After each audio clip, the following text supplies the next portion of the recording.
Thank you guys so much for being here today. Excuse me, the System Performance Committee meeting for the King County Regional Homelessness Authority is 2:05 p.m.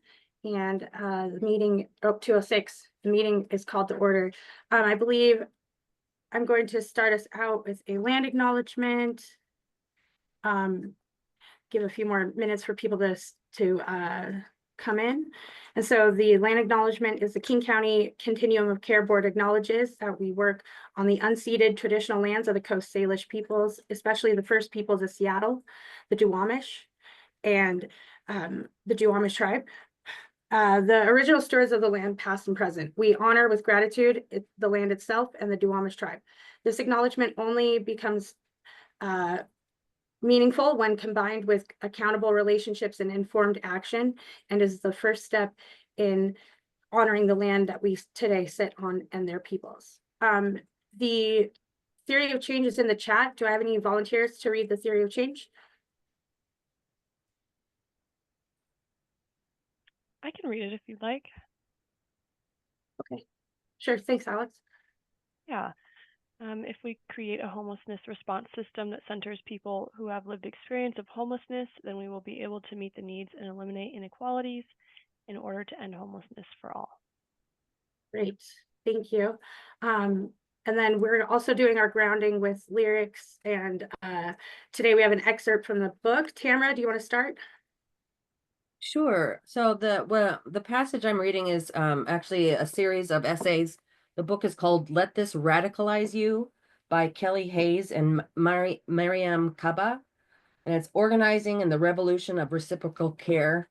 And the passage I'll be reading is from the essay called "Beyond Doom Toward Collective Action."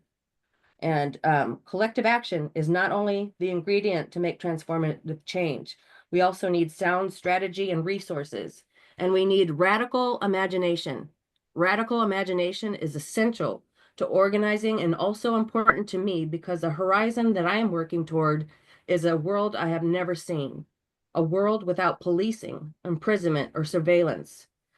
And so she quotes someone saying, in order to create pathways toward that which we have never seen, we have to lead with imagination. All of the most important and impactful social transformations happened because people fought and struggled for things that they had never seen. History teaches us that relatively small groups of people have been responsible for some of the most consequential societal changes. It's usually the minority of the minority that engages in struggle in any historical moment. This is reassuring because it means that we don't have to convince everyone in order to attain critical goals. It leaves room for surprise. And I was really inspired and moved by that. She also says we need to fight like hell for the world we want to inhabit. And I think that is essential for what this work group is committing to, and trying to stay positive in the face of political strife is a challenge for me, but this book gives me hope. That's a great, what was the book again? Do you mind saying? Yes, it's called Let This Radicalize You, and it's by Kelly Hayes and Mariam Kaba. Great, thank you. And before moving into the roll call, I also want to read a quick thing. This is a song called Movement by a band called Stun, which is actually stands for Screaming Towards the Uprising Nonconformity. And this is a band out of LA. The space between our bodies has been corrupted. The people that make the laws and rules for us, they don't give a about us. Our hearts are being bought, our minds are being washed, so we must interrupt, we must interrupt. We are just a moment away. Look at what we're doing to the atmosphere. It's no wonder that we try to get ourselves out of here. The perpetual motion is killing our emotions, so the rich can make a dollar, make another dollar. We are just a moment away. If it's not everyone, then it will be no one. All my brothers and sisters. Thank you. Now, Alex, do you mind doing the roll call for us? Mm-hmm. Hi, Daniel. Is that who I see? Hi, Daniel. Hi, everybody. Apologies there. Just some link issues, but here now. Okay, ready for roll call. Tamara Bauman. Here. Sherry Tillman. Christina Height. Ruby Romero, Here. Emil Floresca, Here. Marvin Futrell, Here. Christina Sawicki. And she is here. Frank Scott. Here. How do you pronounce that? Scott. Scott, okay, good. Thank you. Ben Vaughan. Victoria Ewig Kwan. Here. Bella Irons. Here. Awesome. With 8 members present, 3 members absent, quorum is met. Okay, cool. Thanks so much for that, and thanks for giving some space for both of us to do a quick excerpt from our art tastes, I guess you could say. Daniel, I'm going to hand it over to you. Oh wait, actually, do I have an I'm sorry, there's a bit of housekeeping we need to do. I apologize. There is meant to be something added to the agenda, so I needed to hear a motion in regards to that. Give me 1 second to make sure I have the language right.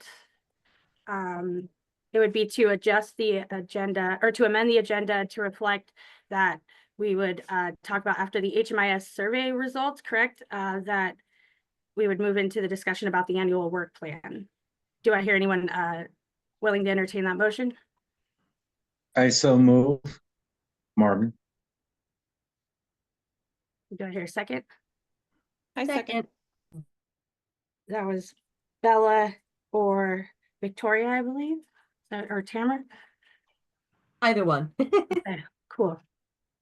And just for context, everybody, I know you just passed the motion. We, because of the severe weather for our last SPC, we had to move some items over, and the agenda looks like just wasn't updated on that second piece. So we had intended to do the work plan. It says work group planning, but we really want to go through the annual work plan today. So that's the context for that adjustment. And thank you, Ruby, Marvin, and Bella. I'll happily amend my motion to include. All right, thank you. So we need to move into a roll call vote on that.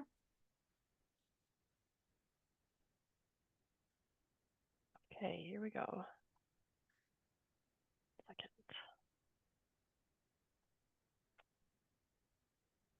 Okay, please state your vote when I call your name. Tamara Bellman, Approved. Sherry Tillman, Christina Height, Ruby Romero, Yeah, approve. Emil Floresca, Yes, approved. Marvin Futrell, Aye. Christina Sawicki. She is here. I've seen her put that in the Q&A, so let's see if she can put her vote in the Q&A. Awesome. I will come back to that. Frank Aye. Scott. Thank you. Ben Vaughan. Hello, Ben. Victoria Ewig Kwan. Yes. Bella Irons. Yes. Okay, and checking Q&A. Okay, with the motion is passed with 7 yeses. Great. Thank you for that. So now I'm handing it over to you, Daniel, to get us started on the agenda. I think the next portion was public comment, but I don't think there's anybody in the public. So other than a board member, I mean a committee member. So I think we're safe to move on. I think we have to still do the public comment portion, right? And say it 3 times. Is there anybody here for public comment today? Not hearing any, not seeing any hands, making sure it's the second time I'm asking if there's any public comment today. still not seeing any or hearing any, you can always submit your questions afterwards or during the meeting at any time. Last chance. Okay, great. I could say that we're safely going to say public comment is closed. Thanks, Tamara, for flagging that.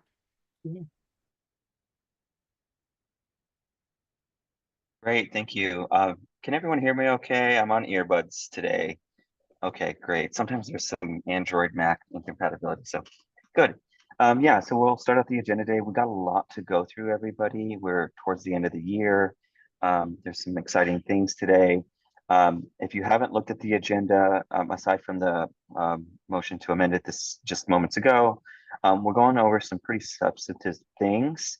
And the month of December, just sort of table set here, is going to give all of you an opportunity to mull over and review and give comment back to some really important things that we'll be voting on in January. So today's meeting, it's going to be a little compressed because we're trying to squeeze in some of November into December, and then we're going to be voting on essentially our 2025 work plan in January, as well as some enhancements to our coordinated entry. So again, take a look at that agenda. It says most of what we're going to be going through today. I do want to hand it actually back to the co-chairs and see if there's any COC or other committee updates that we want to share out with the group. Yes, thank you so much, Daniel. There is one update that I can think of right off the top of my head. The COC convening is in the process of being rescheduled. So please keep an eye out for that date when it's sent out. I believe it is chosen, but I can't quite speak to what time or what day it is. But it will be a Wednesday in January, I believe. So just keep your eyes open for that invite, because we did have to cancel it for the severe weather, the bomb cyclone, same reason that we canceled this meeting from last month as well. So thank you guys for keeping us in the loop on that, and hopefully we will see you guys all soon at that convening. Daniel, I believe you're presenting at it, so it'll be online. Yeah, I have two different dates. I have a date, a January 29th date, 10 to 1 for the convening. And then I have a January 8th, 2 to 4 for the COC committee. You are correct. Is that accurate? Okay, great. So I'll say that again for everybody. The convening, which includes all COC membership, that's January 29th, 10 to 1. And that's an invitation to everybody on this subcommittee to please attend. I will be presenting at that convening. If you look at the agenda, you'll see that's going to go over some data literacy stuff. I'm not putting a personal plug just on my presentation, but I will be there as well. And then on January 8th, that is the next COC board meeting from 2 to 4. Yeah, thank you. You're correct. Usually the first Wednesday, but the first Wednesday will be the new year. So can't believe it was that already. All right. That's the only updates I really have. Tamara, did you have anything? Oh, just to note, the dissolution of the implementation board is complete.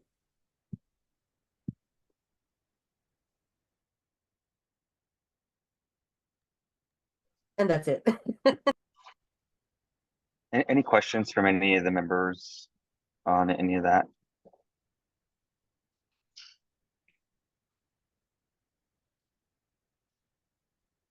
And then I'm just a big promoter of communication.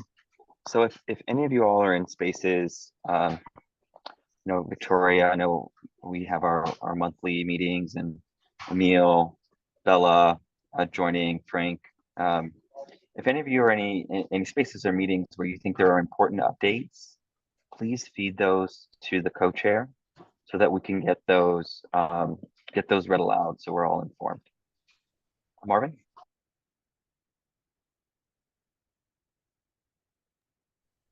With the dissolution of the implementation board, it occurs to me to make sure we understand that what our role is when working around contractual obligations with HMIS. What does HUD require of the continuum of care so that we as a subcommittee can actually make sure that we hit our marks and what may have been passed along to the newly established governing board. And are we sharing any responsibility in some of these activities? If not, thank you. Yeah, that's a great question, Marvin. I will say that I believe the COC board does have a meeting with the governing board next week at their meeting. So hopefully we can better answer that question after that meeting. Quick question. Will you be taking questions from the different working groups? If they're not actually board members, they won't get an opportunity to meet with the new governing board. Of course, I'm open to always receiving questions that our continuum wants to know the outcome of. Absolutely, you can always email me and I'll get it to the best of my ability. Might reword it a little bit. No, I'm just kidding. I'll bring your question to whoever I need to bring it to. And is that staff's concurrence on how to move forward? Yeah, representing the HMIS lead, Marvin, to answer your question, that's actually a really good segue. We're going to go into the work plan for this year, and what you're going to find is it mirrors pretty much one for one what we did last year. So our work and our role and our the authority for the things that we oversee, which is ensuring that the HMIS is compliant to HUD standards, that we're meeting all the expectations for training and implementation. All of that is, as you'll see, is continued, will continue to be enshrined in our annual work plan. And as far as I know, none of that's going anywhere outside of this committee. So those same objectives and goals are the ones that you'll see, the ones we're rolling over into next year, and then the things that we have to maintain. I have not seen anything that's going away or changed at my level, or been informed of that. So I will be looking out though for the COC meeting and see if there's anything there, but I don't foresee anything, and I haven't gotten any questions from that group about things that they're interested in participating in particularly. But if I do, I will let the committee know. Absolutely. That is great. The piece that leaves with the implementation board is they oversaw the contract, the money expenditure, where it was drawn from, COC funding, and its approval for ongoing work. Will that revert back to the COC, or will the governance board pick up that oversight for that piece of work being done in conjunction with the leading agency and HMIS? But once again, I can ask a bunch of these questions or give them to Ruby, and if they can be sorted out, I'm calling to question, and as I do in many times, that the unique nature of our efforts here at the KCRHA and its boards didn't follow an established model. We kind of put it together, and now as pieces are dissolving, understanding the who, what, when, where, and why is always helpful for the newer folks on our different committees to become knowledgeable about their workspace. That's it. Thank you.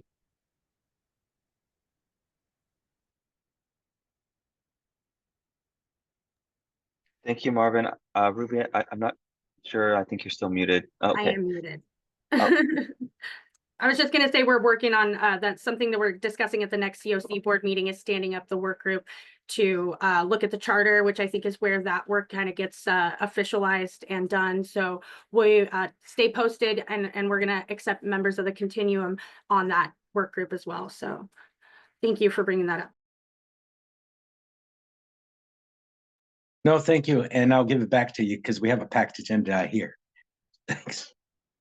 Yeah, thanks. Daniel, you want to carry, unless there's any other questions? Yeah. Oh.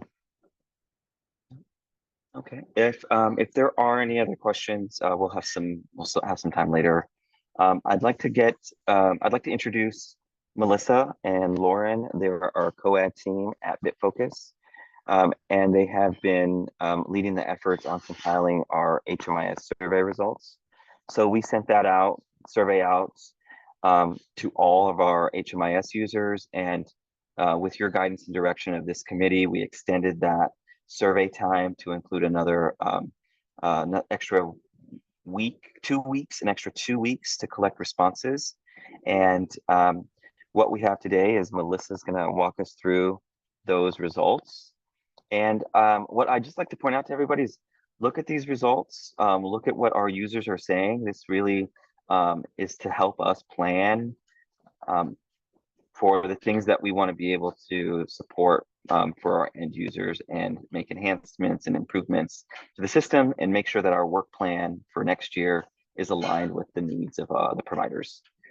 That said, Melissa, I won't take the wind out of your sails there.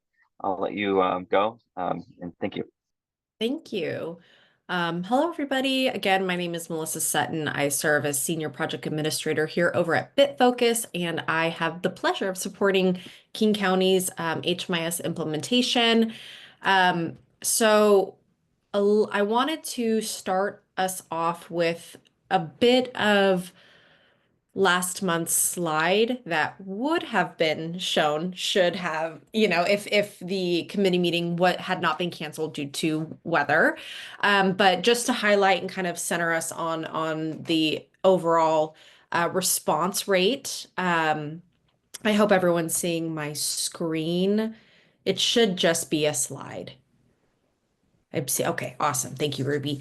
So I just wanted to highlight out at this time, again, this was mid-November or November when this was developed. Out of 347 current active users, we received only 102 submissions. That is a 7.5 response rate. And I just want to highlight that outreach to users based on their emails connected with their HMIS accounts was outreached on a weekly basis. So it was very low. So that's one area definitely of improvement. How do we increase that response rate? A little bit of perspective. We do serve a lot of communities across the country, and I will say that these particular user surveys tend to have a low response rate. However, it is always a goal to kind of increase that for us on our end. So just lifting that up to see if that is of interest for this group here. And now I'm going to switch over. Bear with me. I've been having some complications with PowerPoint a little bit. So I'm going to now pull up the actual summary. Okay, hang on.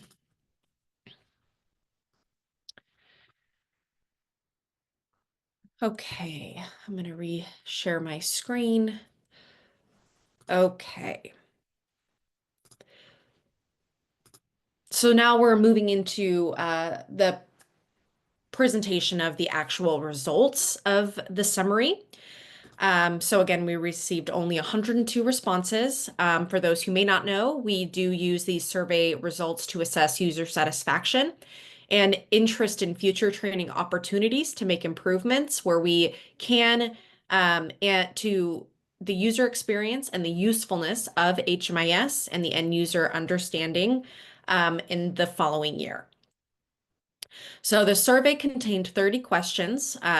Today, we're going to be highlighting who's using Clarity, how often Clarity is used, overall software satisfaction, training attendance, most helpful trainings to users, potential training topics, and training improvements. So who is using Clarity? Based on the respondents, we're seeing frontline staff. We have agency data and performance managers, followed up by project managers. So that is the roles that most identify. That's how people most identified their roles in their organization when they responded to the survey. So most folks are using it daily or at least weekly. That's a high amount. We do see some folks that are using it at least once per month. Software satisfaction. So as we can see, the types of questions we asked is strongly disagree to strongly agree in the terms of this software is easy to use and navigate. They're able to easily find what they're looking for in the software. They feel confident about the data quality and the reporting functions within the software.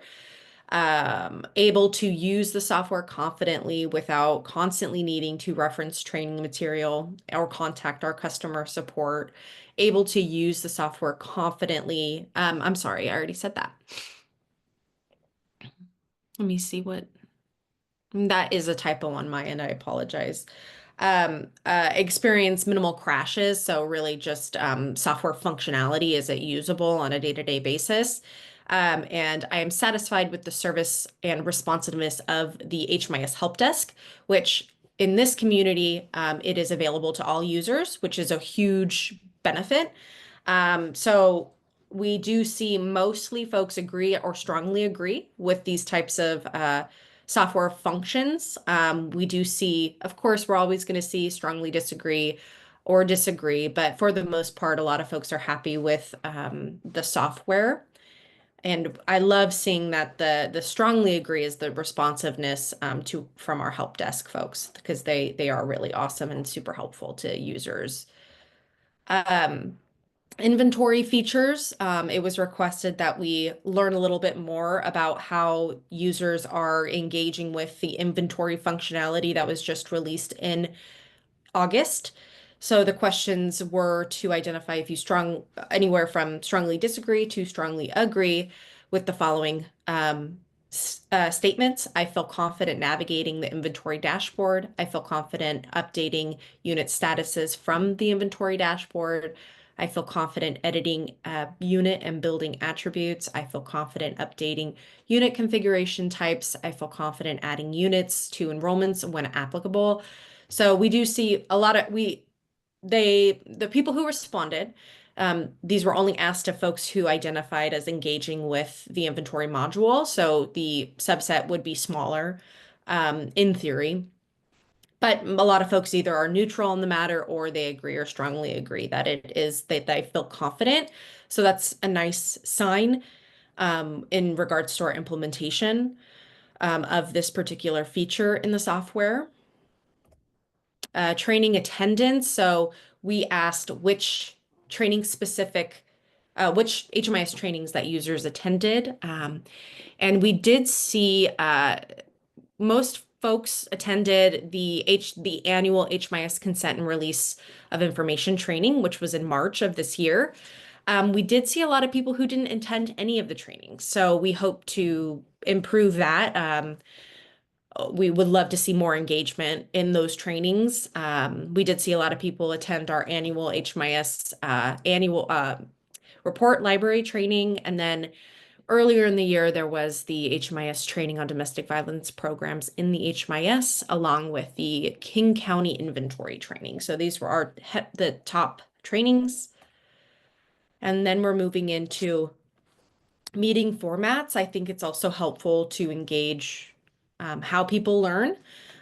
So our top 3, we actually have recordings, which are topic specific, pre-recorded trainings, which are topic specific and refreshers, and then live webinars, which are also topic specific. What's good about our approach is our model is we do conduct live webinars, and these recordings are always made available after the fact on demand and ingested into our learning and development software that folks can always refer back to on an ongoing basis. So I think a lot of these they like what we're doing. I think we'll continue doing that. And we didn't do federal reporting office hours. We noticed that that's less beneficial to folks, which is that's totally fine. So how interested are you in the following HMIS training topics? So this one, the way that the software, the survey software, it didn't organize by, highest requested training to lowest, but the top I would say three are chronic homelessness and HMIS, domestic violence program and the HMIS, rapid rehousing in the HMIS. There is a follow-up of coordinated entry, which is a standard training we provide annually, and we hope to really communicate that availability of resource to folks who are interested in attending, opening it up a little bit more. And then improving data quality and client-centered approach to data collection. And then running and reviewing HMIS reports, inventory management.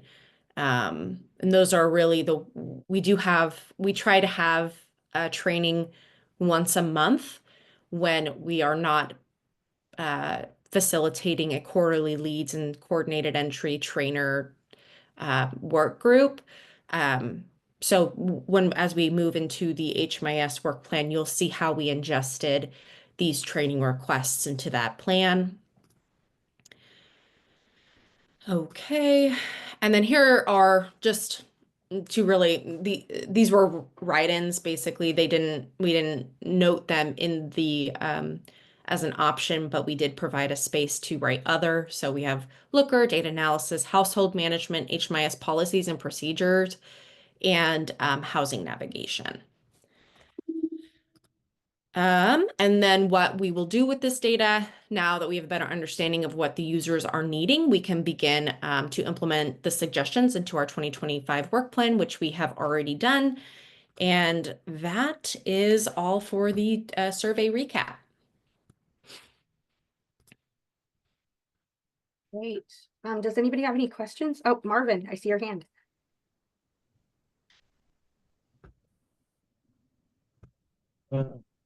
Just trying to work the on-off button on the mute.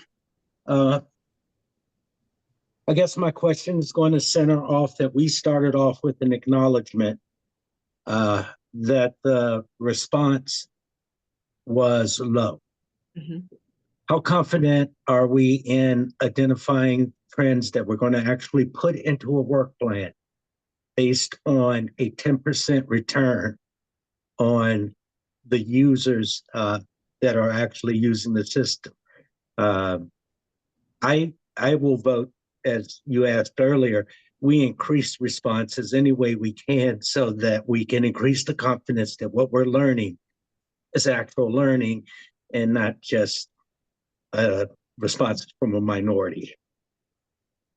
So I guess my question is, how confident are we in what we're learning? And if we've already put it in a work plan, how do we identify a way to go back and look at those if we get more, we're able to learn how to get more responses? Thanks.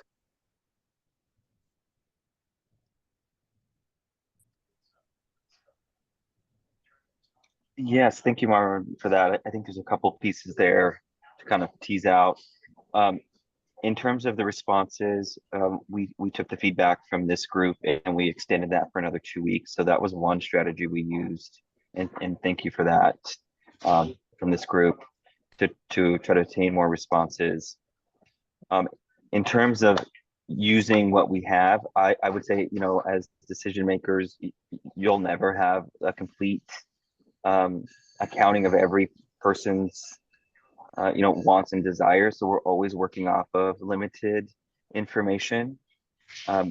We can work for next year's survey and see if we can find some strategies, some best practices on that. I think we are employing all the best practices here and having extended that. That said, I think we shouldn't be dismissive of the responses that we did get. And for those that did participate, I mean, that's kind of one of the benefits is they were able to give us that information, and that's what we'll operate on. And for those who declined or weren't able to, unfortunately, there's no other avenue for them there's no other avenue for us to get that information unless they participate. Maybe not a satisfactory answer, but just kind of sharing the limitations that we're having. Melissa, Lauren, you two are our lead resident experts on this. Anything to add on that, on things we can do to solve what kind of Marvin's pointing out there? Yeah, I think Lauren and I have met on this topic. Lauren, please feel free to chime in because I know you're very passionate about it. But an area of improvement that we see is improved relationships with providers and users overall. Sometimes I was a user of HMIS, right? I did direct service in Alameda County in California, and I've done a lot of different roles. And sometimes, lack of response might not be because they might be too busy, right? So that is a reality. But we would hope that we encourage people to attempt to make time to complete the survey. And how is that done? It's fostering improved relationships with individuals, and just a change in relationship. And but also if they don't have the time, we have received word that they will not do it because they simply don't have time. So, and we can't necessarily, it's a voluntary survey. But we do recognize that a possible solution is improving relationships, placing communication strategies over time so that they feel that we are engaging with them. We are hearing them as individuals, because on our end, we're talking to a lot of people all at once, right? And some people think, oh, it's just they don't care about me, but we do. It's just we also have a lot of people that we have to talk to all at once. So trying to find a balance there that's effective.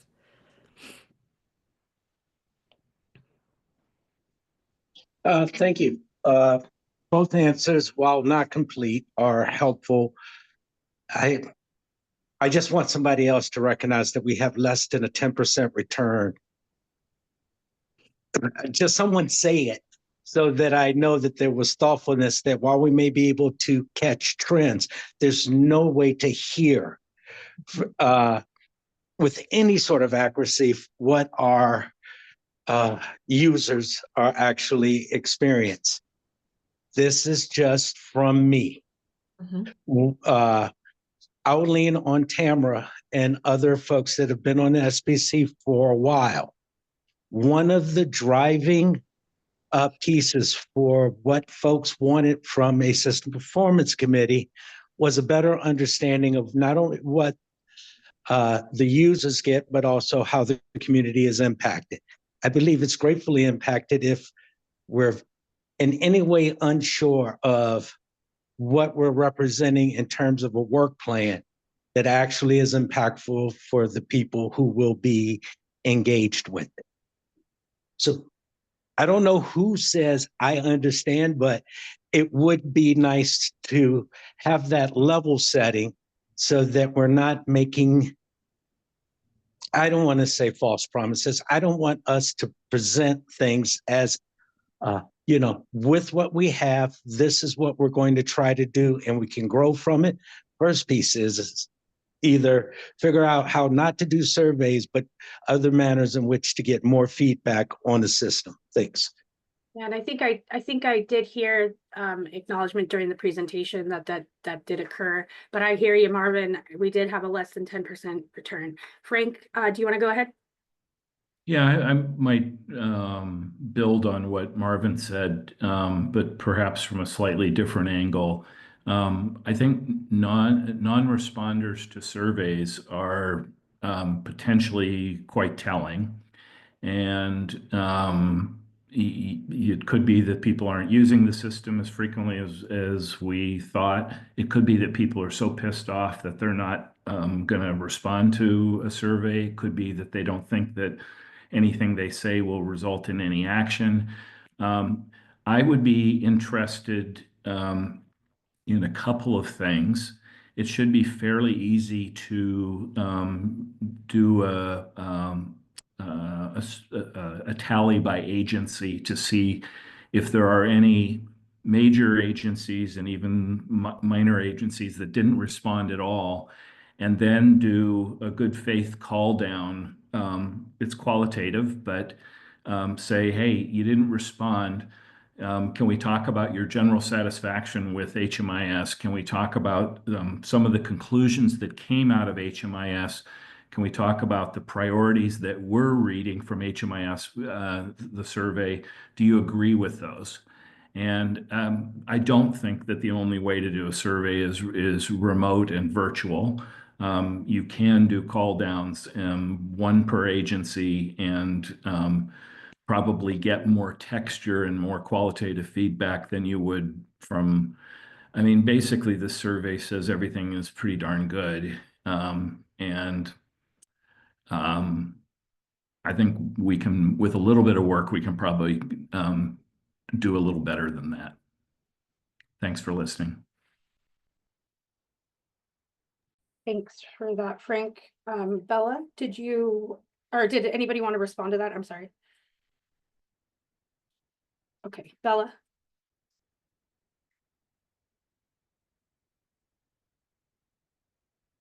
Bella, oh, there you go.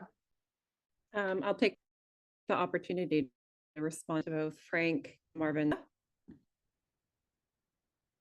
Am I unmuted? I show I'm unmuted. Yes, I can Okay. hear you. Thank you. Okay, thank you. I'm going to take this moment to respond to both what Marvin and Frank brought up. As a marketing of the normal to be considered somewhat effective, but just across the board is 20 to 30%. Anything under 10% is significantly not sufficient. I do believe what Marvin is saying, that I'd like to look and understand more, first of all, what our communication in this survey has done. I don't know what incentives, if there were any, if there was opportunity for people to have a person to actually talk to about any issues or anything that they might have had with the survey. I believe and love tech, but I am also very much of the mindset that there is a tremendous amount of authenticity and in-person engagement that needs to happen continually to build respect and to build a sense of community with people. And I keep hearing this over and over since I've started within the COC and now within the SPC. And I don't know where those like the contract with BitFlow, I don't know how you guys have been managing that. I don't know what our role is as SPC, if we can come in and start having more personal conversations.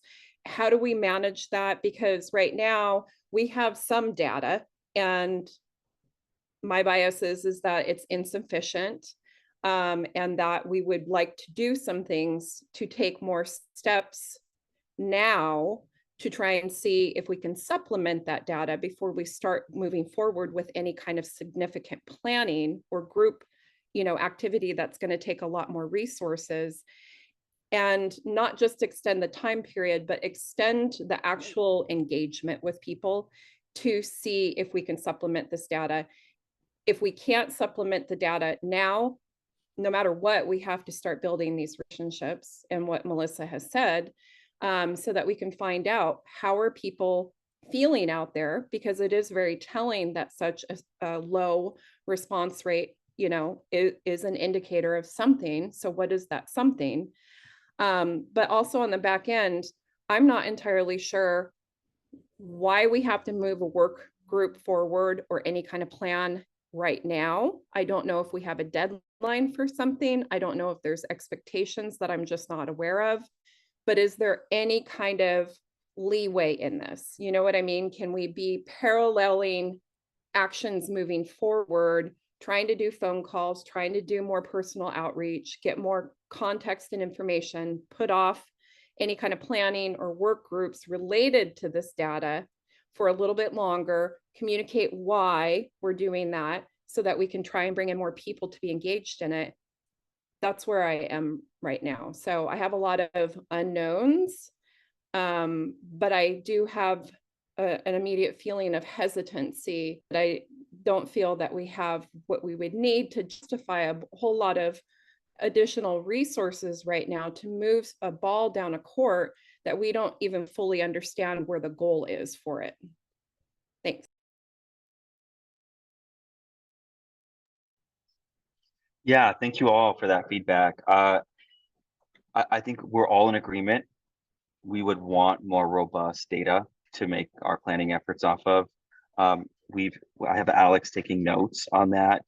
And I just want to remind the group, one of the things that is unfortunate is with our last SPC meeting, we wanted to go over these results. So we had some time to do that and to go over the results and get feedback and get this kind of these kind of concerns so that we can make a plan to address them on it. Here we are in December. The work plan is in a work plan starting in 2025. We're untethered to any requirements that we want to hold ourselves and expect of ourselves to complete during 2025. That being said, I think that we can make the holidays make it challenging, but we can use January to do some more outreach to get feedback.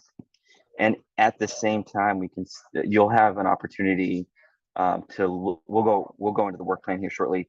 We'll have a whole other month here to look at that work plan and review it before we vote on it in January. So I think there's an opportunity here to do both. I would work with Lauren and Melissa to see how we can make this feedback and if there's any room to do some qualitative outreach to get information from agencies. And then I just want to highlight, we may not get more data. So we may end up still in the same place, and we should prepare for that if we can't get anything more. The other thing I'd like to do is commission this group and this committee. If you want to do that networking and help build that relationship and trust with the committee, would love to see a separate work group that might want to take on this particular topic and run with it. I see so much experience and wisdom here. I would really love to see some of you all step up for that. Thanks, Daniel, and I'll help whenever asked. And I saw Ruby in the chat acknowledge. I want to make sure that if we're taking notes, that we understand language has a lot to play. It's not we want more data, we need more data. The system has to realize when it doesn't have enough to share with confidence what the next steps are going to be. And it's not can we, but should we should. These are the activities we should be engaged in. And that's what I heard expressly from other folks that have spoken to this issue. It really changes the direction and the focus of efforts as we move forward. And you're absolutely correct. We may do everything that we can and still be in this same position. But let's make sure that if anyone asks, we have taken all of the necessary steps and put forth the effort to achieve, a better outcome. And that too helps build confidence in the system and the work in which we do. Thanks. Yeah, thanks. I'm here to support in any way. I would love to build the relationship between the System Performance Committee and the COC board, as well as our COC membership. Happy to help in any way, shape, or form. So just keep us in the loop. And if you need a work group, stand up, then we will do that next meeting probably, right? Well, I just want to be clear that if we're taking notes, our relationship with the COC board is clear. Our relationship with the team of care membership is yet to be developed. I think there's a space for us to actually identify spaces in which we need either more data, more information. And we have a whole lot of people out there that could be very helpful for us into collecting the data necessary, because we'd have more people on the phones. It would not be overstretching staff. It would actually be increasing collaboration with all of the arms of our work.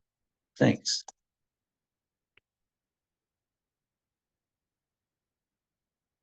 Oops. Okay. Yeah, thank you for that, Marvin, and everyone, Daniel, for that engaging conversation there. And I'm looking forward to building the relationship. Is there any other further questions on this subject, or can we move on to the next agenda item? This is Tamara. Just one thought that I think there should be an ongoing data collection process, you know, and if we're talking about building relationships, we need to like institutionalize that through our convenings and setting those up like quarterly and having other like formats for providing feedback. Because, you know, surveys are great, but what about listening sessions and focus groups and incentivizing that feedback? Because we have to make it meaningful for people who want to help improve the system. But if they are too busy, that might mean like, oh, I'm just not going to do it. But if they had something to incentivize participation and to make it meaningful, that might yield a higher response rate. I don't know. I'm terrible at doing surveys, but yeah, having a mechanism for an open feedback loop where people can just dump their ideas and their feedback in a like a QR code method or a website link where people can just go and provide feedback. Not sure if that's feasible, but like building relationships and providing feedback could be taken care of, and it doesn't have to be this complicated. Oh, thank you. Yeah, I appreciate that. And thank you so much, Melissa. Lauren, did I see you had something to say, Melissa? You were gonna... Yeah, we have a comment in the chat by Bella. How can callouts be handled? Is this contract entirely through BitFocus, or can some of us put a couple hours aside during the holiday to reach out to our community? I can commit to that. And I just wanted to clarify in terms of like the BitFocus contract for the group. It doesn't explicitly note support of a user survey, but we recognize it's very essential. So support is, you know, it's a topic of discussion and how we support the community overall.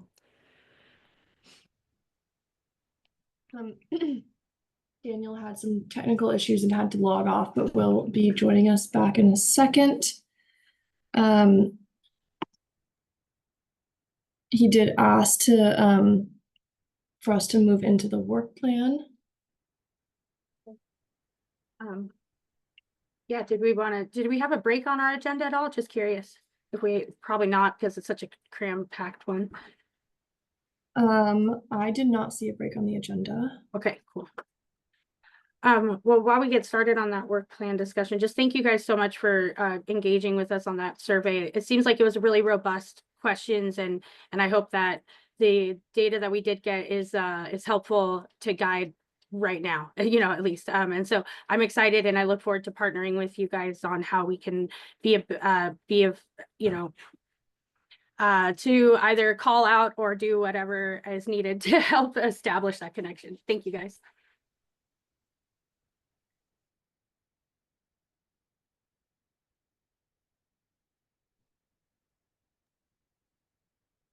So if we move into the work plan discussion, I feel like I needed Daniel to start leading that discussion.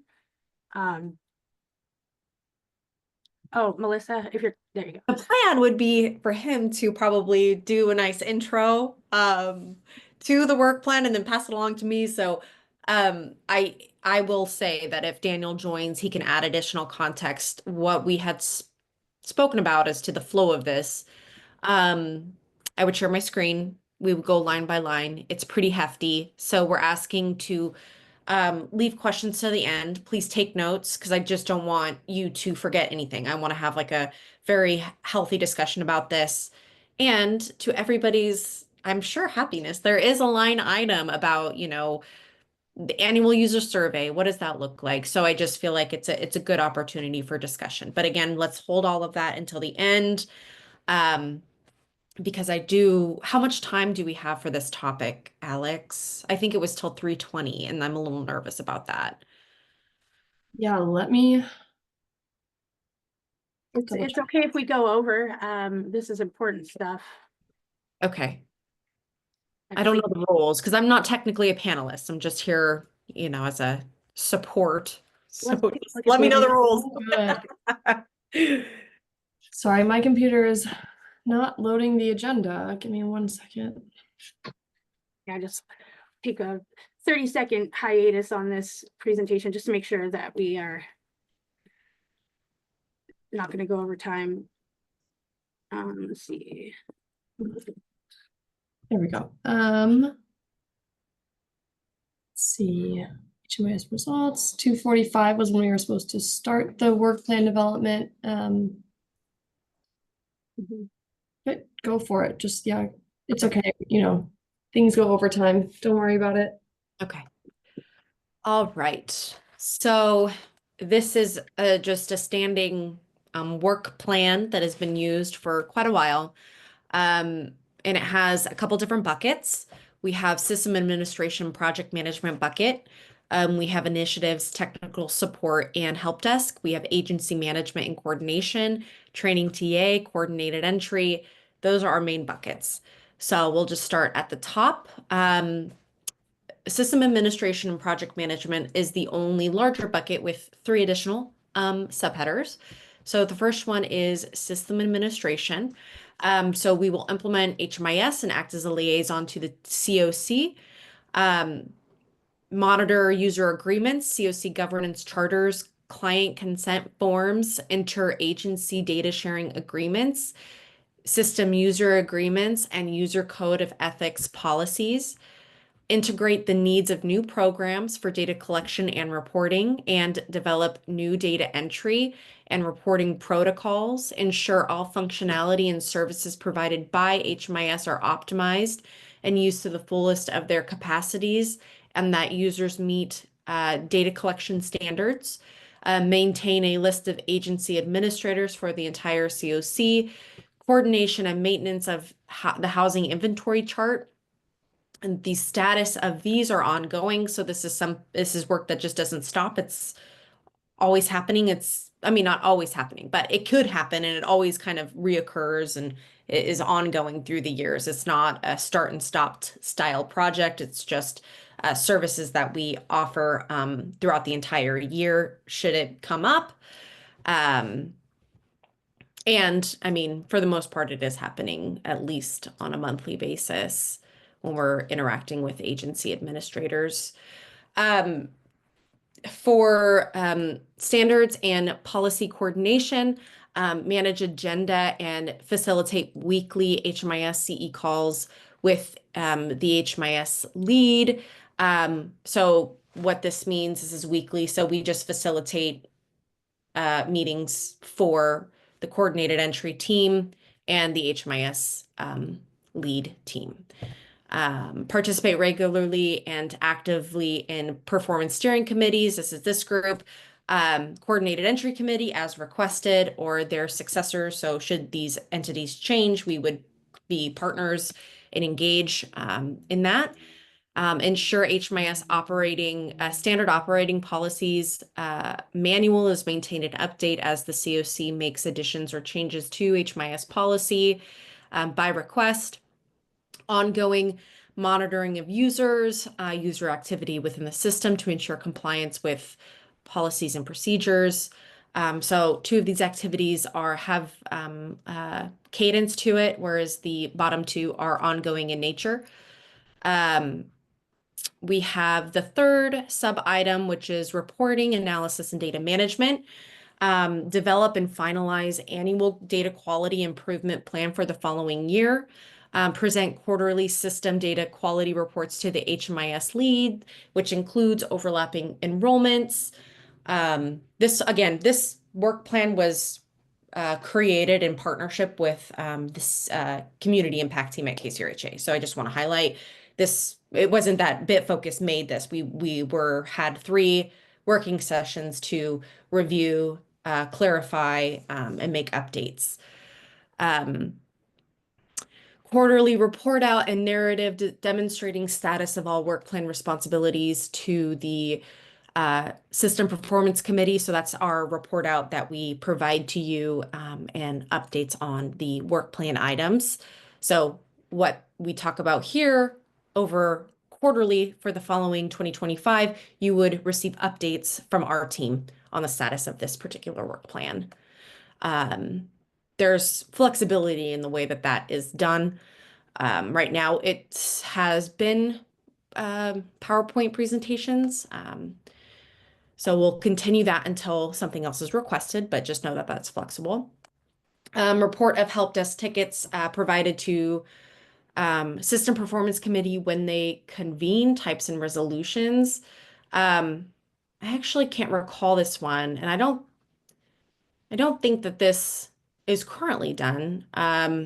So basically what we have internally is our help desk ticketing system that really tracks tickets from beginning to end and automatically produces a survey of satisfaction. And so all of that is tracked and reported. So part of our end of the year plan is to really be sure that we're hitting all these marks. What I am unsure is the way in which, I guess we could just present it here at this call because this is a monthly call. But I just want to highlight that I see that it hasn't been done. We want it to be done. Assist, submit, point in time. That's a federal report, shelter count for 2025. That's coming up at the end of January. Assist and submit the housing inventory count, also another federal report, which is the same time as the PIT. These will be in process for 2025. We're really in the federal reporting season, which starts at the end October all the way until March, April, May. It kind of changes because with HUD deadlines, they're not set in stone when the season begins. So we have HIC reporting per Department of Commerce specifications. So there are some state reporting specifications that we also have to support. The system performance measures, also a federal report, annual performance review, another federal report, and then the longitudinal system analysis. This is currently in progress. This will be wrapped up at the beginning of January. So this usually is the federal report that kicks us off with the federal reporting season. And so we're in the throes of all of these federal reports for the community. Assist with the coordinated entry submission of the annual performance review, and assist with the annual COC consolidated application to HUD as needed, and then develop an annual system admin work plan for the following year. So we're doing that for 2025. We'll enact a similar or maybe more robust process for the year 2026.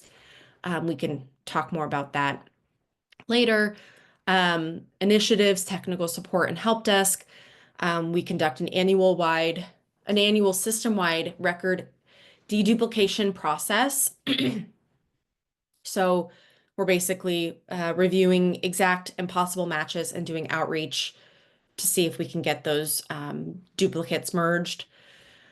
Community diversion initiative. So we assist folks in setting up what is needed to provide community diversion services in the HMIS, update community defined outcomes metrics, the Seattle King County Outcomes Report, keeping in mind the Wellbeing Blueprint. This is pending this committee's involvement. I believe Daniel can talk more about this specific one. We do have a goal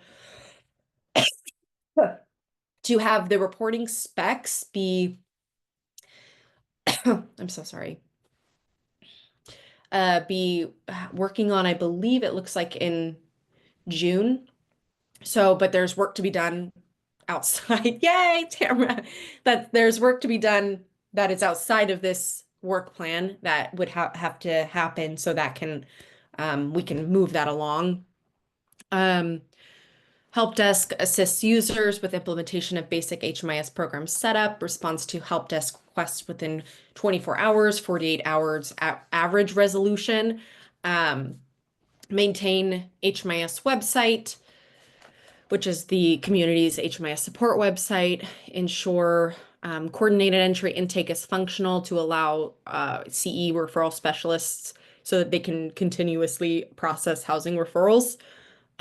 Routine data management tasks such as data cleansing, client merging, data correction requests are complete within 5 business days or after KCRHA approval. ongoing maintenance of the inventory module, which includes training and the management of end users for that particular module. And the same is for the inventory module, including support trainings as needed and managing the access of end users. We are moving into the middle bucket, which is agency management and coordination. Here's that annual user survey, implementation and summary. So this could definitely be an area of clarification. And we could add lines to kind of piece it out as like an initiative of some sort. I'll leave that to Daniel to facilitate, but just this is that line item and we could improve it. Quarterly meeting with the agency leads and CE trainers. So quarterly we meet with agency leads and those identified as their agency's coordinated entry trainer. New project setups, and we configure new projects and configure them correctly within 7 days after approval by KCRHA.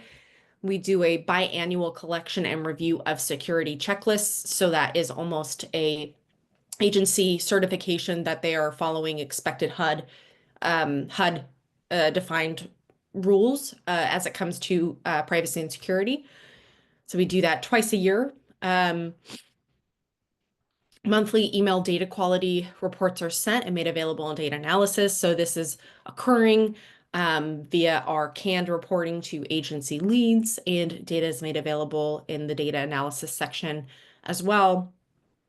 And review and analyze of data integration agencies and workflow and their data quality. So we do have 2 agencies and more would like, I've heard there could be more, but we want to understand their flow and you know, how they're getting that data in the system and what the quality of that data is. And it is slightly different from the standard participating agencies due to the nature in which the data is coming in. One is through a data integration tool, and then the other is done like directly into the software. So that's why it's a separate item here.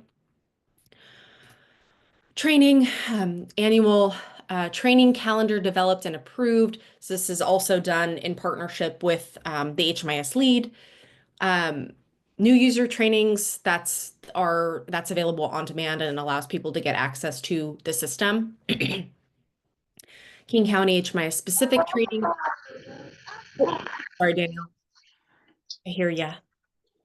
Thank you for that. I apologize. Oh, thanks, Daniel. Where was I? Okay, so King County HMIS specific training per the training calendar and ad hoc in collaboration with the HMIS lead and coordinated entry, assist and support coordinated entry trainings and training materials as needed. 100% of requested approved users have received access to the HMIS within 2 weeks of request. All required trainings are complete. Agency newsletter, continuous improvement on content for ease of use, on-site as requested, agency TA and training sessions and remote one-on-one user support will continue remotely. Report on utility and satisfaction of all trainings, list of participating agencies. I think of some ways we could do that a bit more efficiently. Review, update, clarity user manual. This is done biannually. Annual security officer and annual security and privacy training. This is a part of the compliance process. This occurs through beginning the month of September, and it goes for 3 months. So that's a big lift for folks. Where are we? Annual user training survey and review King County custom field pick list and make any adjustments. That's more on the back end of things, just making sure that the front end of the system looks clean and it's most up to date. And then we have our final bucket. Thank y'all for sticking with me. We have coordinated entry, configure programs, maintain eligibility infrastructure, configure assessment functionality. Custom development may require a separate paid scope of work. Provide requested updates to program components governing coordinated entry. Intake within 5 working days, if capable, through existing management interfaces. Maintain maintenance of new coordinated entry workflow in HMIS per the current data standards. Update HMIS user accounts per workflow for housing assessors. Continued development of the housing needs form as needed. Development and maintenance of a coordinated entry trainer position with agencies. Plan and pilot for referral track data for coordinated entry APR, such as shelter referrals, and then audit agencies participating for coordinated entry purpose and make recommendations if they should continue based on use. So I'm going to leave this up. I'm hoping people took notes as I went through this long list of things. But now we're opening it up. And I know, Daniel, you had to step away. So I just stepped in, but I wanted to leave space for you if you wanted to share any insights to this work plan overall to the group. Yeah, thank you for a little bit of floor time. Really, I wanted to just connect that training survey results to the training section here, and just ensure that we're still moving forward with training. We have an obligation to continue training as we evaluate it. So as we go into 2025, we still have trainings on the schedule. These are the same trainings we've had for the last 3 years. That said, working really diligently with you all, the committee, to try to enhance the information we have to improve upon those. But we can't stop the training piece, just kind of putting it out there. We're going to continue onward with our scheduled trainings. We just can't miss those for users that we need to continue to train. So just a footnote there on that. The other one, and I'd like this group to consider the possibility of some of the committee members forming a work group to look at this over the month of December as we go into January, and maybe consolidate with other committee members some of the feedback, so that we can make adjustments for that. Now, I just put that out. I'm saying you have to do that, but I think that might be a really good mechanism for compiling everyone's feedback. With that, I'll stop and open it up, hand it over to whoever else wants to ask questions or questions. Thank you, Melissa.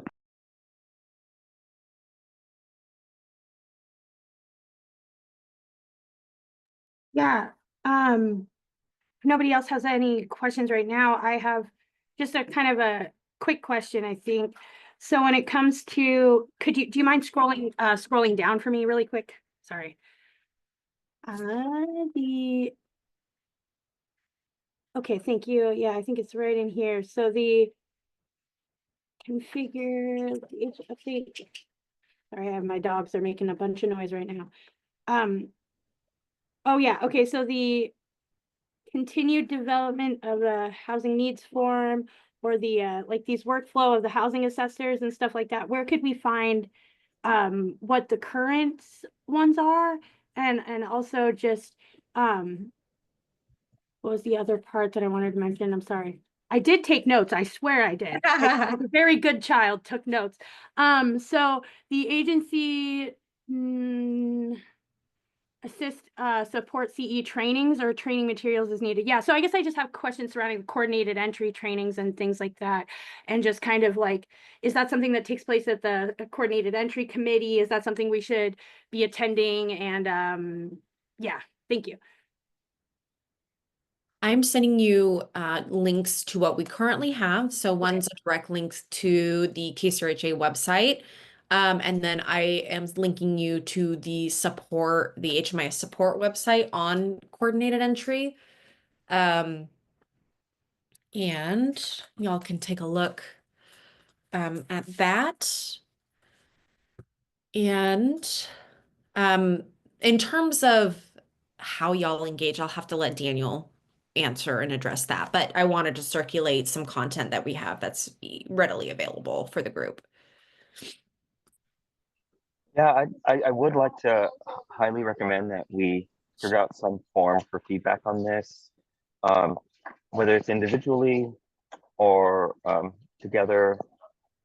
I'd like to hear the group's thoughts on that, and then for those of you that are seeing this for the first time, that haven't been part of the committee before, this is the entirety of what we will be focused on for 2025. So I think it really, really is critical that you all understand that. And so I just want to open it up and get some feedback on what's the best ways to ensure that you understand this over the course of the next couple of weeks, and or setting up some times to go over this, or forming, as I recommended, a work group.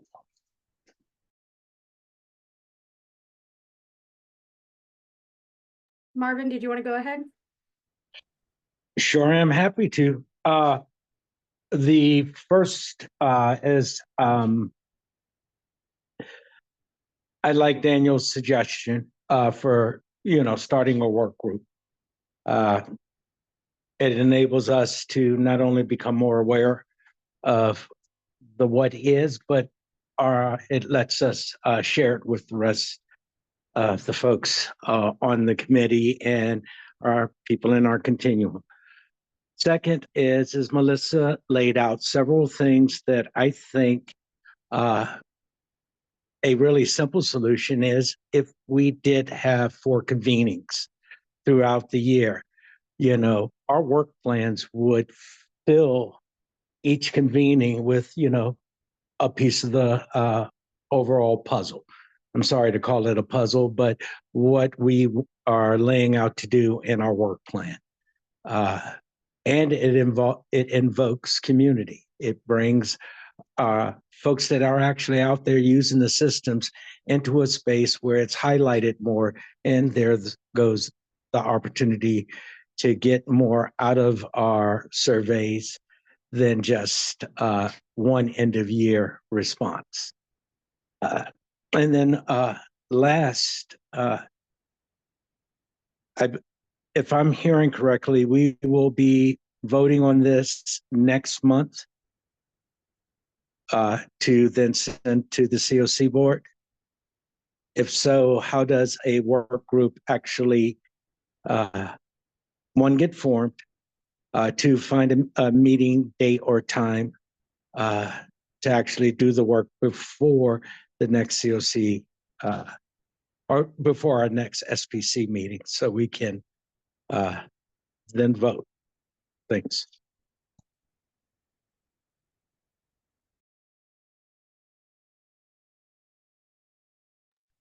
Okay. Yeah, I think that's a good question. I do want to flag that it's 3:23 and we still have a few things on our agenda. I really appreciate the walkthrough of the work plan. I think that the way to engage is probably going to be, that's a great question, Marvin. How about I follow up with you after this meeting and we can square that away. Sure. Cool. Yeah, suggesting maybe a newsletter. Okay, so let's see here. We got the next thing on here is the work group development, which we were kind of just touching on. And then, but I just wanted to flag that we do have the co-chair elections that are on the agenda, and we really wanted to get to those today. So curious, if this is do we need to do like another switch on the agenda, or what would the committee like to do?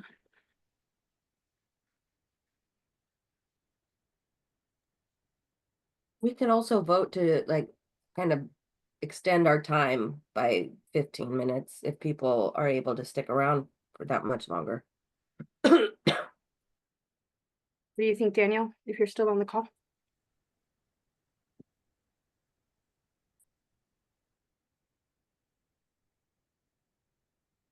Okay. Well, I think if we'll just keep moving through the agenda, and if we come to that bridge, we'll cross it. So the next thing is the work group development, annual work plan work group, and the policy review work group. Daniel, what was did we need to give an update on these?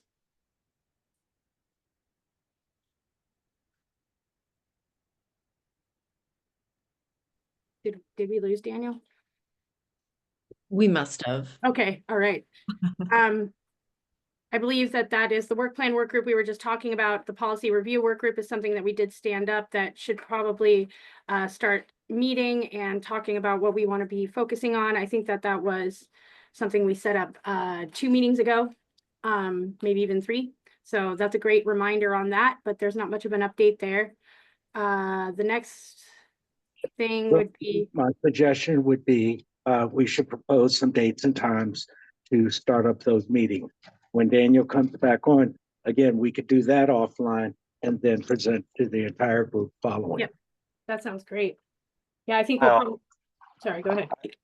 I am here. My audio's clipping, but I do have my calendar up. Do we want to do that online or offline, the calendar setting? I think we could do it offline just in the sake of time. We've got a couple other agenda items to get to. But I do want to implement that soon. So maybe we could have an email sent out after the meeting. That'd be great. With some free time that you have, Daniel. Yes. Yes. I will send you, Ruby, a couple times that we can meet. I'm free Friday afternoon. But again, we can figure out those details and work quickly to get some time scheduled for some TA and some education on that. I do know that we have 2 more items on the agenda if we'd like to move on. Mm-hmm. Yeah, I think the next one was your open comment period, which is going to be a pretty, a really great opportunity for us. So go ahead. Okay. Yeah. Oh, I'm sorry. Look at my Zoom. I can't get my Zoom. Yes, this is going to be a short update on the open comment period, but an important one. Alex, we can. Is there any way to? Oh, I'm so sorry. Can you hear me?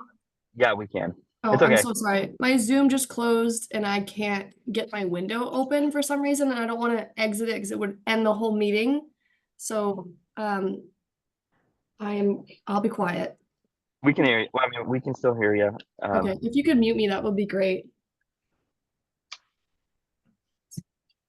So on the open comment period, for those of you who have been doing this work for a long time, and for those of you who haven't, HUD will occasionally open up the federal registrar and allow for community members to give feedback on any particular government ruling, policy, regulation, requirement, or standard.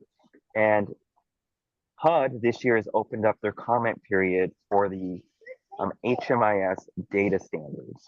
This is the standard that sets how we collect information. So for example, someone goes to an emergency shelter, they come in with their family. There is a requirement that we ask their living situation, their income, and any barriers or vulnerabilities they might have, questions on language.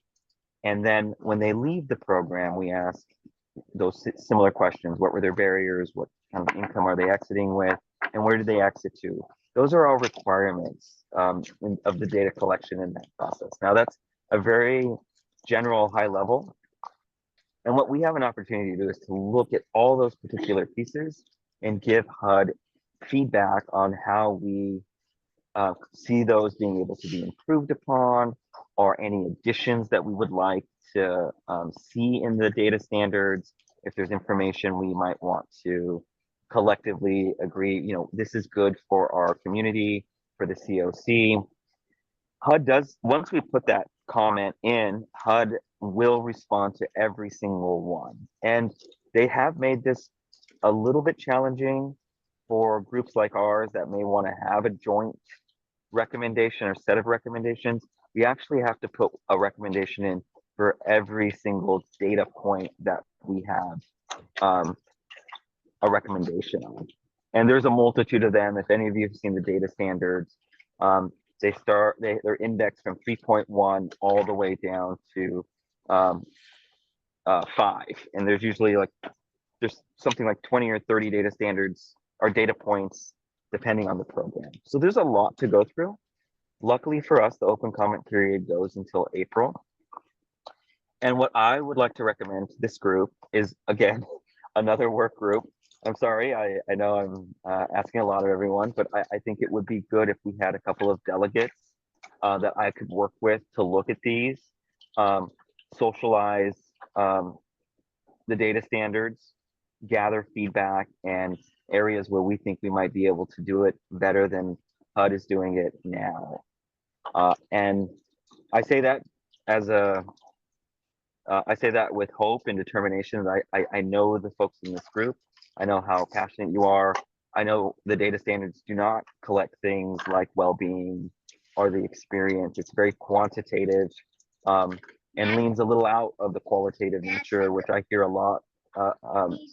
Which I hear a lot from you all. That's an important aspect. That said, I'll open it up for some quick questions. We have until April, so I want to ensure that this goes on our work plan for 2025, that we develop, we do an evaluation in the first quarter and then be prepared to put in recommendations the second quarter. We don't have to do this, but I think it would be a missed opportunity if we did it.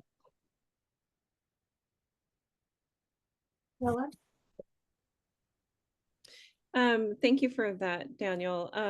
My first questions were, what is the benefit for us? Does it help us get into and give us more of an incentive for us to get into this data, to get into this, community engagement even further? What are the different parameters, around the benefit that you see for this? Because if we're adding this, and in this meeting, you've already recommended 2 work groups, which is great, but I don't have any idea if we have guidelines of how many people need to be in a work group to be able to sufficiently gather the information and produce the results that we're looking at within the timeline. So if you could expand on that, on both of those topics, I'd appreciate it. Yeah, I just want to make sure I got both of those, Bella. One question is, so what would be the expectation of a work group and how many people that might include? And then the second piece is, what value add does it bring us to participate and engage in that discussion? Yes, thank you. If I may, I'd like to maybe address the latter. As one of the largest COCs in the United States, one of the largest homeless populations in the United States, I think we are uniquely positioned to see how that data collection manifests into planning at a large scale and at a continuous nature of evaluation, and trying to do the best we can for the communities that we serve. And that we, I think of maybe, this is probably not the best analogy, but I think of a physician in like an inner city ER who's seeing a lot of things coming through the front door. We see a lot of variation. We work with communities who are seeking asylum. We work with language diversity within our youth spaces, our veteran spaces. We really have a wide range of populations that we serve. So we get to experience where we may feel that the data collection isn't giving us enough robust information for planning and decision making. While smaller communities may not receive certain federal funding sources, they may not receive SSDF, they may not be getting youth demonstration grants, so they're just not engaging with those populations as much as we are. So in those terms, I think we're seeing a lot, and we can give a lot of feedback on how that's working for us. And because we are a significant, I would say, an important and significant partner with HUD in this, I think that they would really appreciate hearing from our COC on what we're seeing in terms of where the data collection is falling short for us. That's me speaking in my position. I think each one of us probably has a different idea of why this might be important for us. But let's take, for example, diversion. Diversion is has a little bit of ambiguity. For those of you working, have worked at the provider level or worked on any diversion work group, this is a concept of both rental assistance, prevention as we call it, and diversion as a method of problem posing and solutions building that's more like motivational interviewing. And what we see is there are interventions that are like that are needed for communities, but HUD doesn't have a project type in the system for diversion.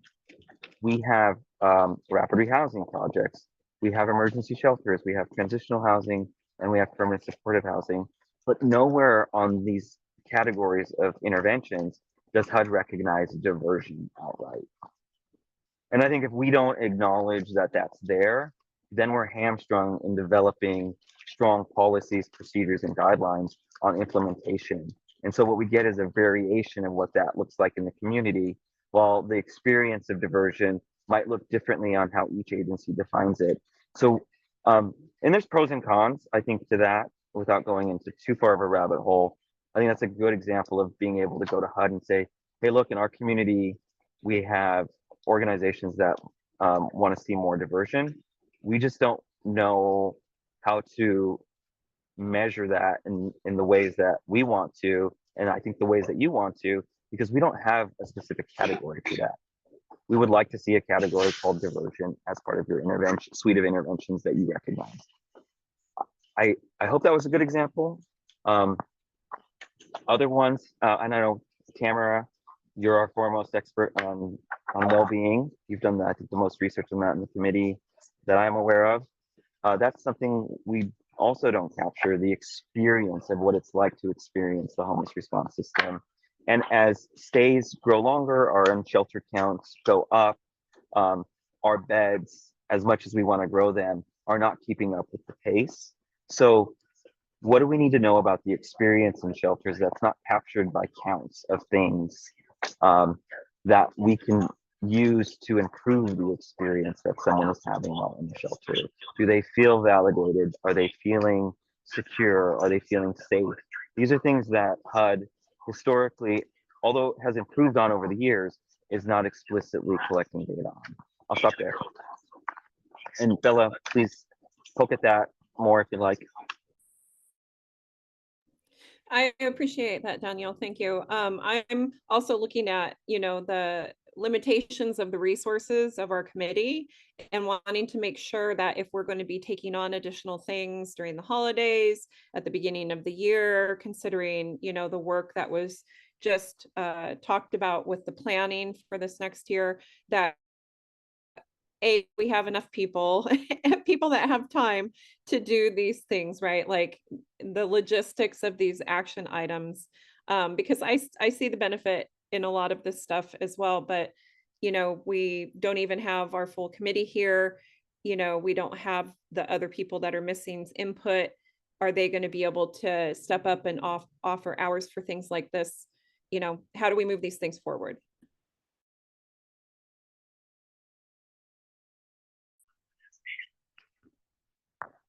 Excellent question. Excellent question. I don't know. I wasn't prepared today to come in with an explicit strategy and a measure of whether we have capacity to do that. I think what would be really helpful is if I could get a sense of those on the committee who think that this is valuable and something that we may want to explore in January or February. I think February might be getting a little late, but certainly in January, to see if it's even feasible, to Bella's point. And then from there, I think we can come up with a prioritization, what we think is maybe most important to elevate to HUD on that. Tamara, all right. I'm not sure whose hand was up first, but I thought I saw Tamara's, then Marvin, then Victoria. Oh, I was just gonna say that I volunteered to be part of that work group specifically because of its potential to influence like national policy, but also to hopefully transform our relationship with HUD. I want to kind of almost change their mental models of interventions. And like create societal change, if they're willing to hear us out as being an innovator of like the well-being metrics that we're developing, how could that possibly change like public consciousness? I'm really high level kind of thinking, like I'm a dreamer. And I think going through these data points, also we want to make sure that there is equity in how we do our business. And yeah, and I think HUD should hear from us. And I want to develop a stronger relationship maybe with our regional field office too. So there's several different reasons why I think this could be a great opportunity for relationship building with an institution. Marvin? I want to throw the hat in the ring again is a way for us to, when we think in terms of work groups, it's not just board members. You know, 2 or 3 board members could help facilitate along with staff, and it would be an open space for those in our continuum who took the time to say they wanted to work to address these things, an opportunity to join in on the work. I believe it adds capacity, and it once again builds confidence amongst the community that their input is also valuable. Thanks. Yeah, I really appreciate all these comments, and just really want to chime in really quick here and say, you know, the policy review work group that is already stood up could potentially help streamline this, because I don't think that there was a specific, you know, there was no specificity on it, what policy review, right? So curious as, you know, how people would feel about potentially utilizing that group in that sense to do these recommendations to HUD and things like that, or if that's even possible.